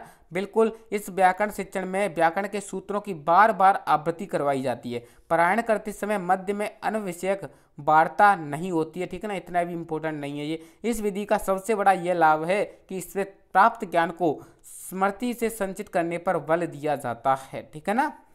अगला प्रश्न प्यारे साथियों, संस्कृत व्याकरण शिक्षणस्य दर्शन शिक्षणस्य च प्राचीनतम विधि वर्तते। संस्कृत व्याकरण की मेरे प्यारे साथियों नीचे दिए गई विधियों में से कौन सी सबसे प्राचीन विधि है? बिल्कुल सर, आपके ऑप्शन है कच्चा नायक विधि, बासड़ विधि, प्रश्नोत्तर विधि या फिर सूत्र विधि। तो सर सभी के जवाब आ गए। सर अभी तो आपने बताया था सूत्र विधि, ठीक है ना, तो हमें पता है। बिल्कुल सर, ऑप्शन डी हो जाएगा इसका राइट आंसर। सूत्र विधि सूत्राणम मुख्य उद्देश्य किम। सूत्र विधि का मुख्य उद्देश्य क्या है? पारायण, कथा कथनम, उपदेश ज्ञानम या फिर घटे समुद्र पूरम। मेरे प्यारे साथियों, इसका right answer sir option D हो जाएगा। सर ऑप्शन डी कैसे हो जाएगा? घटे समुद्र पूरम का क्या मतलब होता है? सर गागर में सागर बनना, यानी कि मेरे प्यारे साथियों जिस विषय वस्तु को संक्षिप्त रूप से शिक्षण करवा नहीं आवे उस विधि का प्रयोग किया जाता है। मेरे प्यारे साथियों मेन उद्देश्य इसका ये है कि धीरे धीरे उस घड़े को भर देना, ठीक है ना। बिल्कुल सर, इसका राइट आंसर ऑप्शन डी हो जाएगा। इसकी व्याख्या देख लेते हैं। इस विधि को व्याकरण शिक्षण में प्रयुक्त की जाती है। यह विधि व्याकरण शिक्षण की परंपरागत विधि है। व्याकरण तथा दर्शन जैसे जटिल विषयों के गहन अध्ययन हेतु सूत्र विधि का प्रयोग किया जाता था। इस विधि को कंटेस्टीकरण विधि भी कहा जाता है, क्योंकि इसमें सूत्रों को कंटेस्ट करने पर बल दिया जाता है, ठीक है ना। यह व्याकरण शिक्षण में पांडित्य विधि के नाम से भी जानी जाती है। इस विधि के अंतर्गत अध्यापक अपने पांडित्य का प्रदर्शन करता है। इस विधि के अंतर्गत व्याकरण के नियमों को सूत्रों के माध्यम से बताया जाता था। सूत्रों का मुख्य उद्देश्य गागर में सागर बनना होता है, जैसे कि घटे समुद्रम पूरम, अर्थात विस्तृत विषय वस्तु को संक्षेप के रूप में शिक्षण करवाने आवे शिक्षक करवाने हेतु विधि का प्रयोग किया जाता था, ठीक है ना। यह विधि सामान्य से विशेष की ओर शिक्षण सूत्र पर कार्य करती है। जटिल से जटिल विषय वस्तु को सिखाने हेतु इस विधि का प्रयोग किया जाता है, ठीक है ना। सूत्रों की व्याख्या हेतु भाष्य विधि तथा टीका विधि का अनुकरण भी किया जाता है। सूत्र विधि का प्रयोग पाणिनि और वररुचि कात्यायन के द्वारा किया जाता है, ठीक है ना। इस विधि का यह लाभ था कि विस्तृत विषय वस्तु तक समझाने तथा याद रखने में यह विधि सुविधाजनक होती है, ठीक है ना। अगला प्रश्न प्यारे साथियों, उदाहरण प्रस्तुतम नियम कथनम इति का विधि। ऐसी कौन सी विधि है मेरे प्यारे साथियों जिसमें सबसे पहले उदाहरण प्रस्तुत किए जाते हैं फिर नियम? आपके ऑप्शन है सर सूत्र विधि, निगमन विधि, व्याख्या विधि या फिर सर आगमन विधि। सर हमें पता है आगमन विधि में, किसमें सर? आगमन विधि में मेरे प्यारे साथियों सबसे पहले उदाहरण प्रस्तुत किए जाते हैं, फिर उसके बाद सर निगमन विधि में नियम प्रस्तुत किए जाएंगे, ठीक है ना सर। तो ऑप्शन डी इसका राइट आंसर हो जाएगा। अगला प्रश्न है प्यारे साथियों, उदाहरणान प्रस्तुत नियम निर्धारणम भवति। वही क्वेश्चन सेम टू सेम, थोड़ी सी भाषा चेंज है, ठीक है ना। उदाहरण से नियम की ओर कौन सी विधि? आगमन, निगमन, व्याकरणम या फिर परीक्षणम। तो आप सभी को पता होगा सर आगमन को लॉक कर दो, ठीक है ना। वही क्वेश्चन रिपीट होते हैं, मैं बोल रहा हूँ ना आपको, इसीलिए तो करा रहा हूँ। आपके सभी प्रश्न इन्हीं में से बन जाएंगे। आगमन विधि प्रथम सोपानम अस्ति। आगमन विधि का प्रथम सोपान क्या होगा? आप सभी को पता है उदाहरण से नियम चलती है। उदाहरण सबसे पहला होगा आपके ऑप्शन निरीक्षण, उदाहरण, नियम और परीक्षण। तो सर उदाहरण ही हो जाएगा। उदाहरण से नियम चल रही है तो सबसे पहले क्या देगी? उदाहरण देगी, ठीक है ना सर। तो इसका राइट आंसर ऑप्शन भी हो जाएगा। अब आगमन विधि को अच्छे से पढ़ लेते हैं, ठीक है ना। जो भी क्वेश्चन बनेंगे आपके लिए इंपॉर्टेंट होंगे। इस विधि के अंतर्गत शिक्षक सर्वप्रथम उदाहरण प्रस्तुत करता है, तत्पश्चात उन्हीं उदाहरणों द्वारा नियमों का निर्धारण किया जाता है, ठीक है ना। उदाहरणों द्वारा, किसके द्वारा? उदाहरणों द्वारा नियमों का निर्धारण करना ही क्या होता है? आगमन कहलाता है, ठीक है ना। इस विधि के अंतर्गत उदाहरण विशेष होता है तथा नियम सामान्य होता है, अतः यह विधि विशेष से सामान्य की ओर शिक्षण सूत्र पर कार्य करती है। छात्र प्रस्तुत उदाहरण में विद्यमान समान भावों को सम्यक प्रकार से समझकर नियम बनाता है। ठीक है ना। इस विधि में उदाहरणों को सुव्यवस्थित रंग से क्रमानुसार प्रस्तुत किया जाता है, जिससे कि उनका विश्लेषण कर नियम तक पहुंचा जा सके। पाणिनि के समय स्वयं पाणिनि ने आगमन विधि द्वारा सूत्रों को प्रस्तुत किया था। किसे प्रस्तुत किया? सूत्रों को प्रस्तुत किया। मेरे प्यारे साथियों, आगमन विधि के सोपान क्या है? उदाहरण प्रस्तुतिकरण, निरीक्षण, नियम निर्धारण और परीक्षण। मेरे प्यारे साथियों, बिल्कुल सर आपको याद रख लेना है। सबसे पहले उदाहरण, फिर उसके बाद निरीक्षण करेंगे, फिर नियम बनाएंगे और परीक्षण करेंगे। ठीक है ना। 4 है, सिंपल से याद रह जाएंगे। ठीक है ना। आगमन विधि के शिक्षण सूत्र क्या होते हैं? उदाहरण से नियम की ओर होता है सर, विशेष से सामान्य की ओर होता है, ज्ञात से अज्ञात की ओर होता है, प्रत्यक्ष से प्रमाण की ओर होता है, मूर्त से अमूर्त होता है और स्थूल से सूक्ष्म होता है। ठीक है, याद रख लेना। अगला प्रश्न प्यारे साथियों, नियमान प्रस्तुते उदाहरणम बोधनम। मेरे प्यारे साथियों, आगमन विधि का क्वेश्चन पूछ लिया तो निगमन का रह जाएगा क्या? नहीं रहेगा सर। तो आपसे पूछा गया है कि नियम प्रस्तुत करने के बाद उदाहरण दिए जाते हैं, कौन सी विधि में दिए जाते हैं? निगमन विधि, परायण विधि, आगमन विधि या फिर सूत्र विधि। सर आपको पता होगा, आपने बताया था मुझे कि निगमन विधि मेरे प्यारे साथियों, जिसमें सबसे पहले नियम दिए जाते हैं, फिर उसके बाद उदाहरण प्रस्तुत किए जाते हैं। अब निगमन विधि को देख लेते हैं। ठीक है ना। आपका प्रश्न गलत नहीं होने दूंगा। ठीक है। इस विधि के अंतर्गत सर्वप्रथम नियम प्रस्तुत किया जाता है, तत्पश्चात उदाहरण प्रस्तुत किए जाते हैं और इन्हीं उदाहरणों के माध्यम से व्याकरण नियम की पुष्टि की जाती है। इस विधि के अंतर्गत नियम या परिभाषा को पहले बताकर उदाहरणों में इसका उपयोग बताया जाता है। ठीक है ना। पतंजलि ने व्याकरण शिक्षण के लिए निगमन विधि को उपयुक्त माना है। अष्टाध्यायी पर टीका लिखते समय पतंजलि ने निगमन विधि का ही अनुसरण किया है। इस विधि में मेरे प्यारे साथियों, सामान्य नियमों के स्पष्टीकरण से विशेष उदाहरणों को प्रस्तुत किया जाता है। अतः यह विधि सामान्य से विशेष की ओर तथा नियमों से उदाहरण की ओर शिक्षण सूत्रों पर कार्य करती है। निगमन विधि के सोपान क्या है सर? आगमन के तो आपने याद करा दिए, तो निगमन के भी बता दो। नियम, सबसे पहले नियम, फिर उसका स्पष्टीकरण, फिर उसका परीक्षण, फिर उसका मूल्यांकन यानी सत्यापन या पुनः परीक्षण। ठीक है ना, याद कर लेना। निगमन विधि के शिक्षण सूत्र मनोवैज्ञानिक क्रम में है। ठीक है ना। नियम से उदाहरण होता है, सामान्य से विशेष की ओर होता है, अज्ञात से ज्ञात की ओर होता है, प्रमाण से प्रत्यक्ष होता है, अमूर्त से मूर्त होता है और स्थूल से सूक्ष्म होता है। ठीक है ना, याद कर लोगे। अगला प्रश्न है प्यारे साथियों, व्याकरण शिक्षण से कौन सी विधि श्रेष्ठ? व्याकरण शिक्षण के लिए कौन सी विधि श्रेष्ठ होती है? निगमन विधि, आगमन विधि, आगमन निगमन या फिर सूत्र विधि? मेरे प्यारे साथियों, अगर आपसे डायरेक्ट पूछ लेता व्याकरण शिक्षण की कौन सी विधि श्रेष्ठ है, अगर ऑप्शन में आगमन निगमन नहीं दी होती तो आगमन हो जाता। अगर आगमन निगमन दी हुई है तो इसका right answer sir option C हो जाएगा। क्या हो जाएगा सर? ऑप्शन सी हो जाएगा। अगर ये ऑप्शन में नहीं होती, तो आगमन होता, लेकिन अब इसका right answer sir option C हो जाएगा। ठीक है ना। अगला प्रश्न है प्यारे साथियों, लक्ष्य लक्षणे व्याकरणम इत किम विधि गोतयति।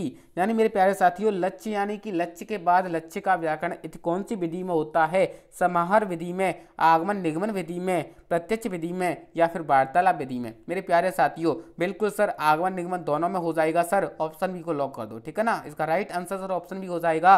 इसके बारे में थोड़ी सी जानकारी आप देख लेते हैं आगमन निगमन के बारे में। जी, सामूहिक रूप से पढ़ लेते हैं इन दोनों को। इस विधि में आगमन विधि एवं निगमन विधि दोनों को क्रम से एक साथ प्रयोग में लाया जाता है।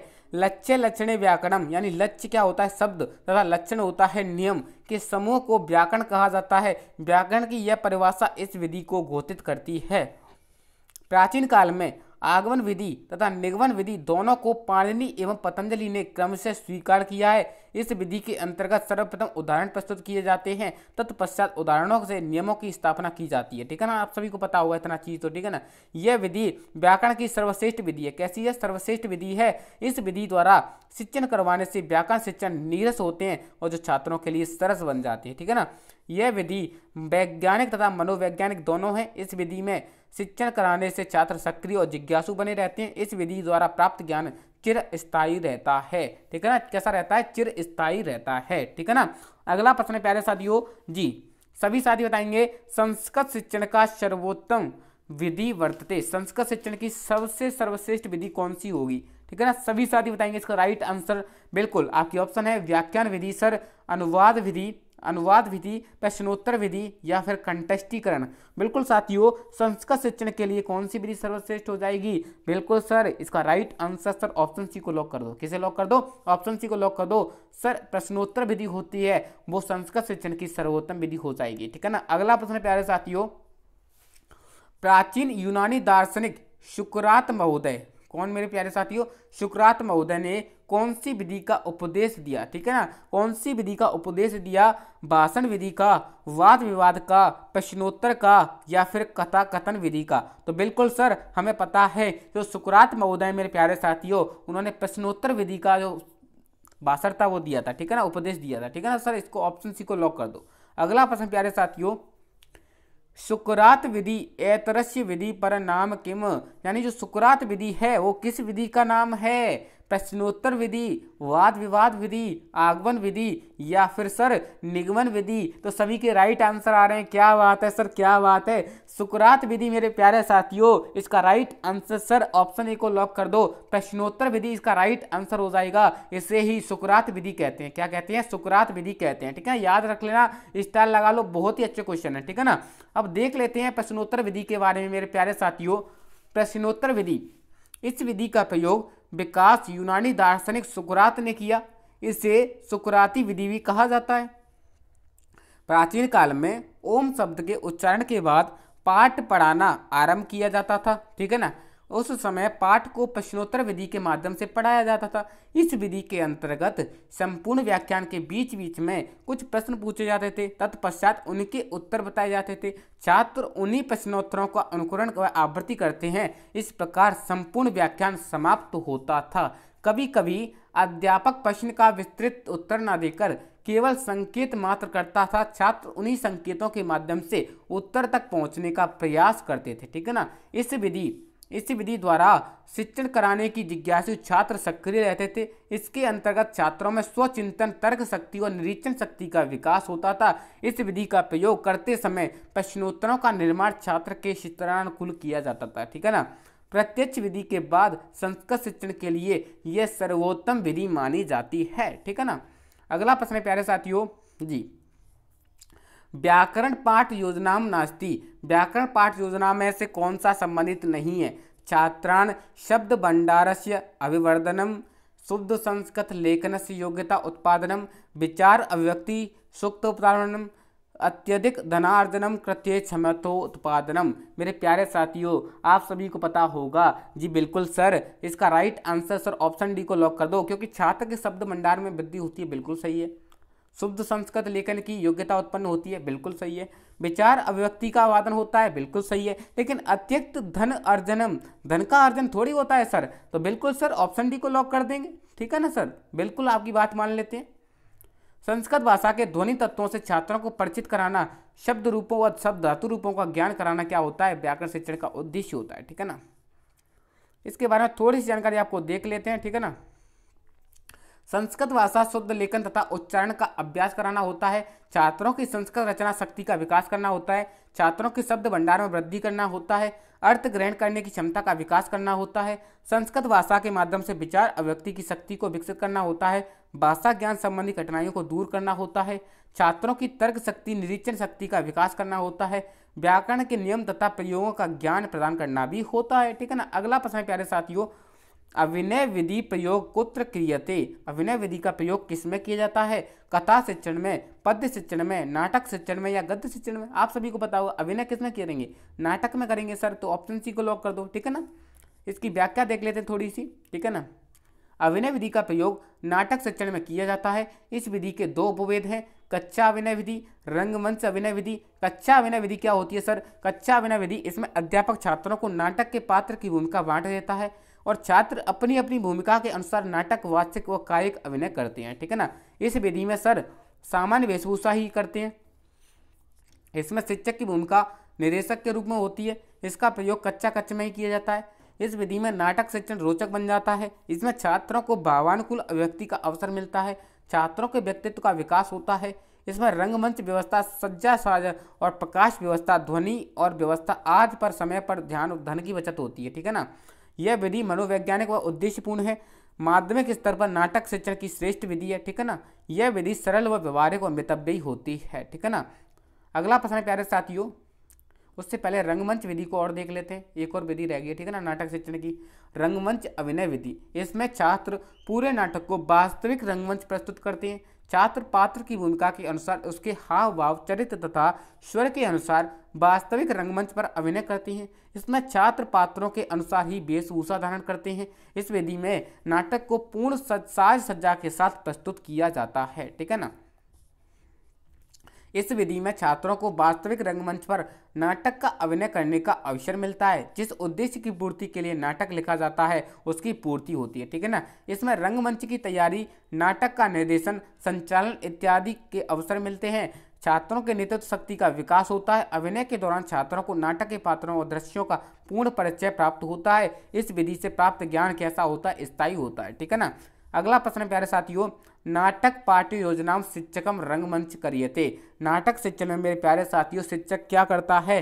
पाठनम करता है, अभिनय करता है, लेखनम करता है या वाचनम करता है? बिल्कुल सर, पाठ्य जो नाटक पाठ्य योजना होती है उसमें शिक्षक क्या करवाता है सर? अभिनय करवाता है। क्या करवाता है? अभिनय करवाता है। ऑप्शन बी को लॉक कर दो, ठीक है ना। अगला प्रश्न प्यारे साथियों, अनुवाद शिक्षण उद्देश्यम अस्ति। अनुवाद शिक्षण का उद्देश्य क्या होता है? छात्रेषु संस्कृत लेखन योग्यता उत्पादन, छात्रा शब्द भंडारण अवधारण, शब्दकोश वृद्धि भवति, या फिर सर्वापि। तो बिल्कुल सर इसका राइट आंसर क्या हो जाएगा? सर्वापि हो जाएगा। अनुवाद शिक्षण का दोस्तों सब हो जाएंगे, ठीक है ना सर। इसका राइट आंसर ऑप्शन डी को लॉक कर दो, ठीक है। अगला प्रश्न मेरे प्यारे साथियों, उससे पहले अनुवाद शिक्षण को देख लेते हैं, ठीक है ना। अनुवाद शिक्षण के उद्देश्य छात्रों में शुद्ध संस्कृत लेखन की योग्यता उत्पन्न करना होता है। छात्रों के व्याकरणिक ज्ञान को पुष्टि करना होता है। छात्रों को विविध भाषाओं के साहित्य का तुलनात्मक प्रदान करना होता है, ठीक है ना। छात्रों में शब्द भंडार में अभिवृद्धि करना होता है। आधुनिक भाव में संस्कृत संहिता को समृद्ध करना होता है। संस्कृत के माध्यम से अपने विचारों को अभिव्यक्त करने की योग्यता को विकसित करना होता है, ठीक है ना। अगला प्रश्न प्यारे साथियों, निम्नलिखित में से अनुवादस्य प्रकारम नास्ति। चित्रानुवाद, अक्षरस अनुवाद, तथ्य अनुवाद या फिर छाया अनुवाद। तो बिल्कुल सर इसका राइट आंसर, जो भी साथी सर ऑप्शन ए को लॉक करा उसका राइट आंसर हो जाएगा चित्र अनुवाद नहीं होता है, अक्षर अनुवाद होता है, छाया अनुवाद होता है और तथ्य अनुवाद होता है। अनुवाद 3 प्रकार के होते हैं, उसमें चित्र अनुवाद नहीं होता है, ठीक है ना। अनुवाद के 3 प्रकार होते हैं, अक्षरस्य अनुवाद, छाया अनुवाद, जिसे भावा अनुवाद भी कह देते हैं, और एक तथ्य अनुवाद होता है। अक्षरस्थ अनुवाद क्या होता है सर? इसके अंतर्गत एक भाषा के शब्दों के स्थान पर दूसरी भाषा के समानार्थक शब्दों का प्रयोग किया जाता है। इसमें मच्छिक स्थाने मच्छिका प्रक्रिया को अपनाया जाता है, ठीक है ना। यह शैली प्रारंभिक स्तर के लिए उपयोगी है। यहाँ संस्कृत शब्द भंडार की वृद्धि करनी होती है। छाया अनुवाद, भावा अनुवाद क्या होता है सर? इस अनुवाद को मर्मा अनुवाद भी कहा जाता है। इसमें एक भाषा के अनुच्छेद के सारांश को समझाकर दूसरी भाषा में अनुदित कर दिया जाता है। इसके द्वारा छात्रों को भाव अभिव्यक्ति सशक्त होती है, ठीक है ना। तथ्य अनुवाद क्या होता है सर? इसमें मातृभाषा या अन्य भाषा में व्यक्त भाव अर्थ को संस्कृत में प्रकट करने का प्रयास किया जाता है, ठीक है ना। इसमें मूल भाषा के भाव तथा शैली दोनों का निर्वाह किया जाता है। इस तरह किया गया अनुवाद ऐसे प्रतीत होता है कि यह अनुवाद उसी लेखक ने किया है जिसने मूल अनुच्छेद में लिखा है, ठीक है ना। तथ्य अनुवाद सर्वोत्तम प्रकार का अनुवाद होता है, ठीक है ना, याद कर लेना। अगला प्रश्न मेरे प्यारे साथियों, अनुवाद शिक्षण से विधि संति, पुस्तक विधि, द्विभाषी विधि, तुलना अनुकरण विधि या फिर सर्वे। अनुवाद शिक्षण की मेरे प्यारे साथियों कौन सी विधि होती है? जी सर इसका right answer sir option D हो जाएगा। द्विभाषी भी हो जाएगी, तुलना भी हो जाएगी और पुस्तक विधि भी हो जाएगी, ठीक है ना। इसकी व्याख्या देख लो, थोड़ी सी वही है सीधा, पुस्तक विधि, द्विभाषी विधि और तुलना विधि तीनों होती है। अगला प्रश्न प्यारे साथियों बहुत ही इंपॉर्टेंट क्वेश्चन, आपके एग्जाम में हूबहू मिलेगा, ठीक है ना। स्टार लगा लो, पहले से स्टार लगा लो। हर्वट्य पंचपदी इत्समेनी विधि समाहित सोपानम अस्ति। पंचपदी यानी हर्वट की पंचपदी विधि में कौन सा सोपान है? तुलना बिल्कुल है सर, संभाषणम नहीं है, लेखनम नहीं है, श्रवणम नहीं है सर, तो ऑप्शन ए को लॉक कर दो, ठीक है ना। यही क्वेश्चन सेम देखो फिर, हर्वट्य पंचपदी विधि सोपानम अस्ति, थोड़ी सी भाषा चेंज है, व्याख्या नहीं होती, उद्देश्य नहीं होता, मूल्यांकन नहीं होता, तुलना होती है सर, ठीक है ना। याद कर लेना, बहुत ही अच्छा क्वेश्चन है, व्याख्या कराऊंगा अभी, रुको। संस्कृत शिक्षण प्रस्तावना, विषय उत्पादन, तुलना, सामान्यीकरण, प्रयोगशय का सोपानम सती, ये 4-5 सोपान किस में आते हैं? पामर विधि में, भंडारकर विधि में, व्याख्या विधि में, हरवर्टी विधि में। बिल्कुल सर, हरवर्टी पंचपदी विधि में आते हैं, ठीक है ना। अब देख लेते हैं हरवर्टी पंच विधि क्या हो सर। प्रसिद्ध मनोवैज्ञानिक शिक्षा शास्त्री हर्बर्ट जॉन फेडरर के सिद्धांतों के आधार पर इस विधि का विकास हुआ है, अतः इस विधि को हरवर्टी विधि के नाम से जाना जाता है। हर्बर्ट महोदय के अनुसार भाषा शिक्षण की इस विधि को 5 सोपान पद स्वीकार किए गए हैं, अतः इसे पंचपदी विधि के नाम से जाना जाता है। अन्य विधाओं के समान संस्कृत शिक्षण में भी इस विधि का प्रयोग किया जाने लगा है, ठीक है ना।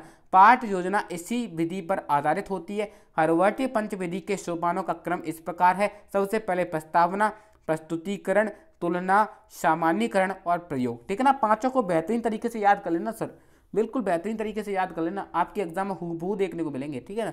प्रस्तावना, प्रस्तुतिकरण, तुलना, सामान्यीकरण और प्रयोग, ठीक है ना। याद कर लेना, बहुत ही अच्छे क्वेश्चन है, ठीक है ना। अगला प्रश्न है प्यारे साथियों, हर्बर्टीय पंचपदीय इत्यस्य विधि विकसित रूपम किम।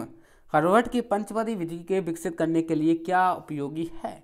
विश्लेषण विधि, मूल्यांकन विधि, व्याकरण विधि या फिर व्याख्या विधि। सॉरी, ये बोल रहा है कि हर्बर्ट की पंचविधि विधि है वो किस चीज़ का विकास करती है? बिल्कुल सर, यो बिल्कुल बिल्कुल बिल्कुल इसका राइट आंसर सर मूल्यांकन विधि हो जाएगा। ये जो हर्बर्ट की पंचपदी विधि है वो मूल्यांकन विधि का विकास करती है, ठीक है ना सर। ऑप्शन बी को लॉक कर दो, ठीक है ना, ऑप्शन बी को लॉक कर दो। अगला प्रश्न है प्यारे साथियों जी, सभी साथी बताएंगे इसका राइट आंसर। बिल्कुल, अपेक्षित व्यवहारगत परिवर्तन नाम किम। अपेक्षित व्यवहारगत परिवर्तन का क्या नाम है? अभिप्रेरणा, अधिगम, सूक्ष्म शिक्षण या फिर अनुवाद। मेरे प्यारे साथियों, यह क्वेश्चन आपके साइकोलॉजी का है लेकिन संस्कृत भाषा में पूछा गया था। कितना अच्छा क्वेश्चन, आपको ही पता है व्यवहार में परिवर्तन किसे कहते हैं? अधिगम को कहते हैं, ठीक है ना। तो याद रख लेना, संस्कृत बहुत ज़्यादा इंपॉर्टेंट है जी। हर्बर्टीय पंचपदीय अस्य विधि विकसित रूपम वर्तते। विश्लेषणात्मक विधि, व्याख्या विधि, मूल्यांकन विधि या फिर उपचारात्मक। वही क्वेश्चन रिपीट हो गया सर, मूल्यांकन विधि होता है, मैं आपको बता चुका हूँ। तो यही तो बोल रहा हूँ मैं आपको, ये क्वेश्चन रिपीट होते हैं मेरे प्यारे मित्र, मान लो मेरी बात, ठीक है ना। अगर आपको थोड़ी सी मेहनत लगती है ना मेरी, तो क्लास को शेयर जरूर कर देंगे और सब्सक्राइब करना नहीं भूलना है, ठीक है ना। जितने भी साथी हैं सब्सक्राइब जरूर करेंगे। आपकी एक सब्सक्राइब से मुझे बहुत ज़्यादा मोटिवेशन मिलता है। आप एक बात बताओ, आप अगर सब्सक्राइब कर दोगे मुझे तो क्या आपके पैसे थोड़ी जा रहे हैं? आप सब्सक्राइब कर दोगे तो आपके अंदर मतलब क्या क्या हो जाएगा? कुछ गलत हो जाएगा आप सब्सक्राइब कर ले होते। बिल्कुल ऐसा लगता है कि आप वीडियो तो देख ले तो लेकिन सब्सक्राइब करना क्यों नहीं बनता है ना। वीडियो तो अच्छी लगती है लेकिन या तो आप सब्सक्राइब करना भूल जाते हो, तो भूल जाते हो तो याद दिला दिया मैंने, ठीक है, सब्सक्राइब कर लेना। सर मूल्यांकन विधि क्या होती है? मूल्यांकन विधि होती है, यह विधि हर्बर्टी पंचपदी विधि का विकसित रूप है। इसमें प्रत्येक सोपान में संबद्ध उद्देश्यों की प्राप्ति हेतु कक्षा में किए जाने वाले कार्यकलापों का संयोजन कर साथ साथ मूल्यांकन भी किया जाता है। इस विधि द्वारा शिक्षक व शिक्षार्थी दोनों की दृष्टि से पाठ की सफलता की परीक्षा की जाती है। मूल्यांकन विधि के सोपान क्या हैं? फर्स्ट है उद्देश्य, सेकंड व्यवहार रूप, थर्ड है पाठ्य बिंदु, फोर्थ है शिक्षक कार्य, फिफ्थ है छात्र कार्य और मूल्यांकन, ठीक है ना। छठों को याद रख लेना, इंपॉर्टेंट है। अगला प्रश्न है, संस्कृत शिक्षणे संप्रेषण उपागमे कस्य प्रधानता वर्तते। संस्कृत शिक्षण के लिए मेरे प्यारे साथियों, संप्रेषण के लिए कौन सबसे महत्वपूर्ण है? पुस्तक, श्यामपट्ट, अध्यापक या फिर छात्र? आप सभी को पता होगा मेरे प्यारे साथियों, इसका राइट आंसर क्या होगा? सर अध्यापक सबसे इंपॉर्टेंट हो जाएगा, क्योंकि अध्यापक अगर बच्चों को महत्वपूर्ण भूमिका निभाएगा संप्रेषण के लिए, ठीक है ना। इसमें संप्रेषण के लिए पूछा है, अगर शिक्षण के लिए पूछता तो छात्र हो जाता, लेकिन संप्रेषण तो अध्यापक ही करेगा ना। अध्यापक सबसे इंपॉर्टेंट होता है कि जो बेटर अध्यापक होता है वो अच्छे से संप्रेषण कर पाता है, ठीक है ना। अगला प्रश्न है प्यारे साथियों, संप्रेषण की कर्तव्यम। संप्रेषण का क्या कर्तव्य होता है? पूर्ण सज्जा, सहायक सामग्री, भ्रमणम या फिर भाषणम। मेरे प्यारे साथियों, इसका राइट आंसर, जो भी साथी सर ऑप्शन ए को लॉक करा उसका राइट आंसर हो जाएगा पूर्ण सज्जा के साथ। हमारा जो कर्तव्य होता है वो पूर्ण सज्जा के साथ संप्रेषण करना होता है, ठीक है ना। अगला प्रश्न है, संस्कृत शिक्षणे अनवश्य द्वितीय भेद वर्तते। संस्कृत शिक्षण का अनवश्य का द्वितीय भेद क्या है? खंडान्वयन, दंडान्वय, शब्दान्वय या फिर अर्थान्वय? तो बिल्कुल सर इसका राइट आंसर ऑप्शन ए को लॉक कर दो, खंडान्वय हो जाएगा। क्या हो जाएगा? खंडान्वय हो जाएगा, ठीक है ना। अब देख लेते हैं इनके बारे में थोड़ा सा मेरे प्यारे साथियों। अन्वय श्लोक के अर्थ व भाव के अनुसार पदों के क्रम को लिखना अन्वय कहलाता है, ठीक है ना।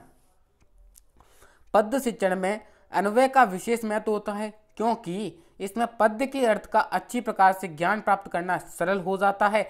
अन्वय के भेद होते हैं मेरे प्यारे साथियों। ओंकार दास ने अपनी पुस्तक अन्वय प्रबोध में अन्वय के दो भेद बताए हैं, दंडान्वय और खंडान्वय, ठीक है ना। दंडान्वय मेरे प्यारे साथियों दंड शब्द से बना है जिसका वाक्य का प्रतीक होता है, अर्थात इस विधि में शिक्षण के समय शिक्षक सर्वप्रथम प्रधान वाक्य को खोजता है। अन्वय प्रबोध इतना इंपॉर्टेंट नहीं है, ठीक है ना, इतना याद रख लेना। प्रश्न व्याकरण संबंधी होते हैं। दंडान्वय में जो प्रश्न होते हैं वो कैसे होते हैं? व्याकरण संबंधी होते हैं, ठीक है ना। दंडान्वय में प्रश्न होते हैं व्याकरण संबंधी, ठीक है ना। जो इंपॉर्टेंट होगा वो मैं बता दूंगा। अब खंडान्वय की बात करें तो खंडान्वय मेरे प्यारे साथियों एक लाइन याद रख लेना, इसके अंतर्गत अन्वय करने हेतु सर्वप्रथम प्रधान वाक्य खोजा जाता है, ठीक है ना। इस विधि में पद्य का अन्वय करते समय किम शब्द का प्रयोग करते हैं। इस विषय वस्तु से संबंधित प्रश्नों का निर्माण करते हुए छात्रों में आकांक्षा व जिज्ञासा उत्पन्न की जाती है, ठीक है ना। बिल्कुल इस विधि में संज्ञा सर्वनाम आदि ज्ञान कराने के लिए किम सर्वनाम का प्रयोग किया जाता है, ठीक है ना।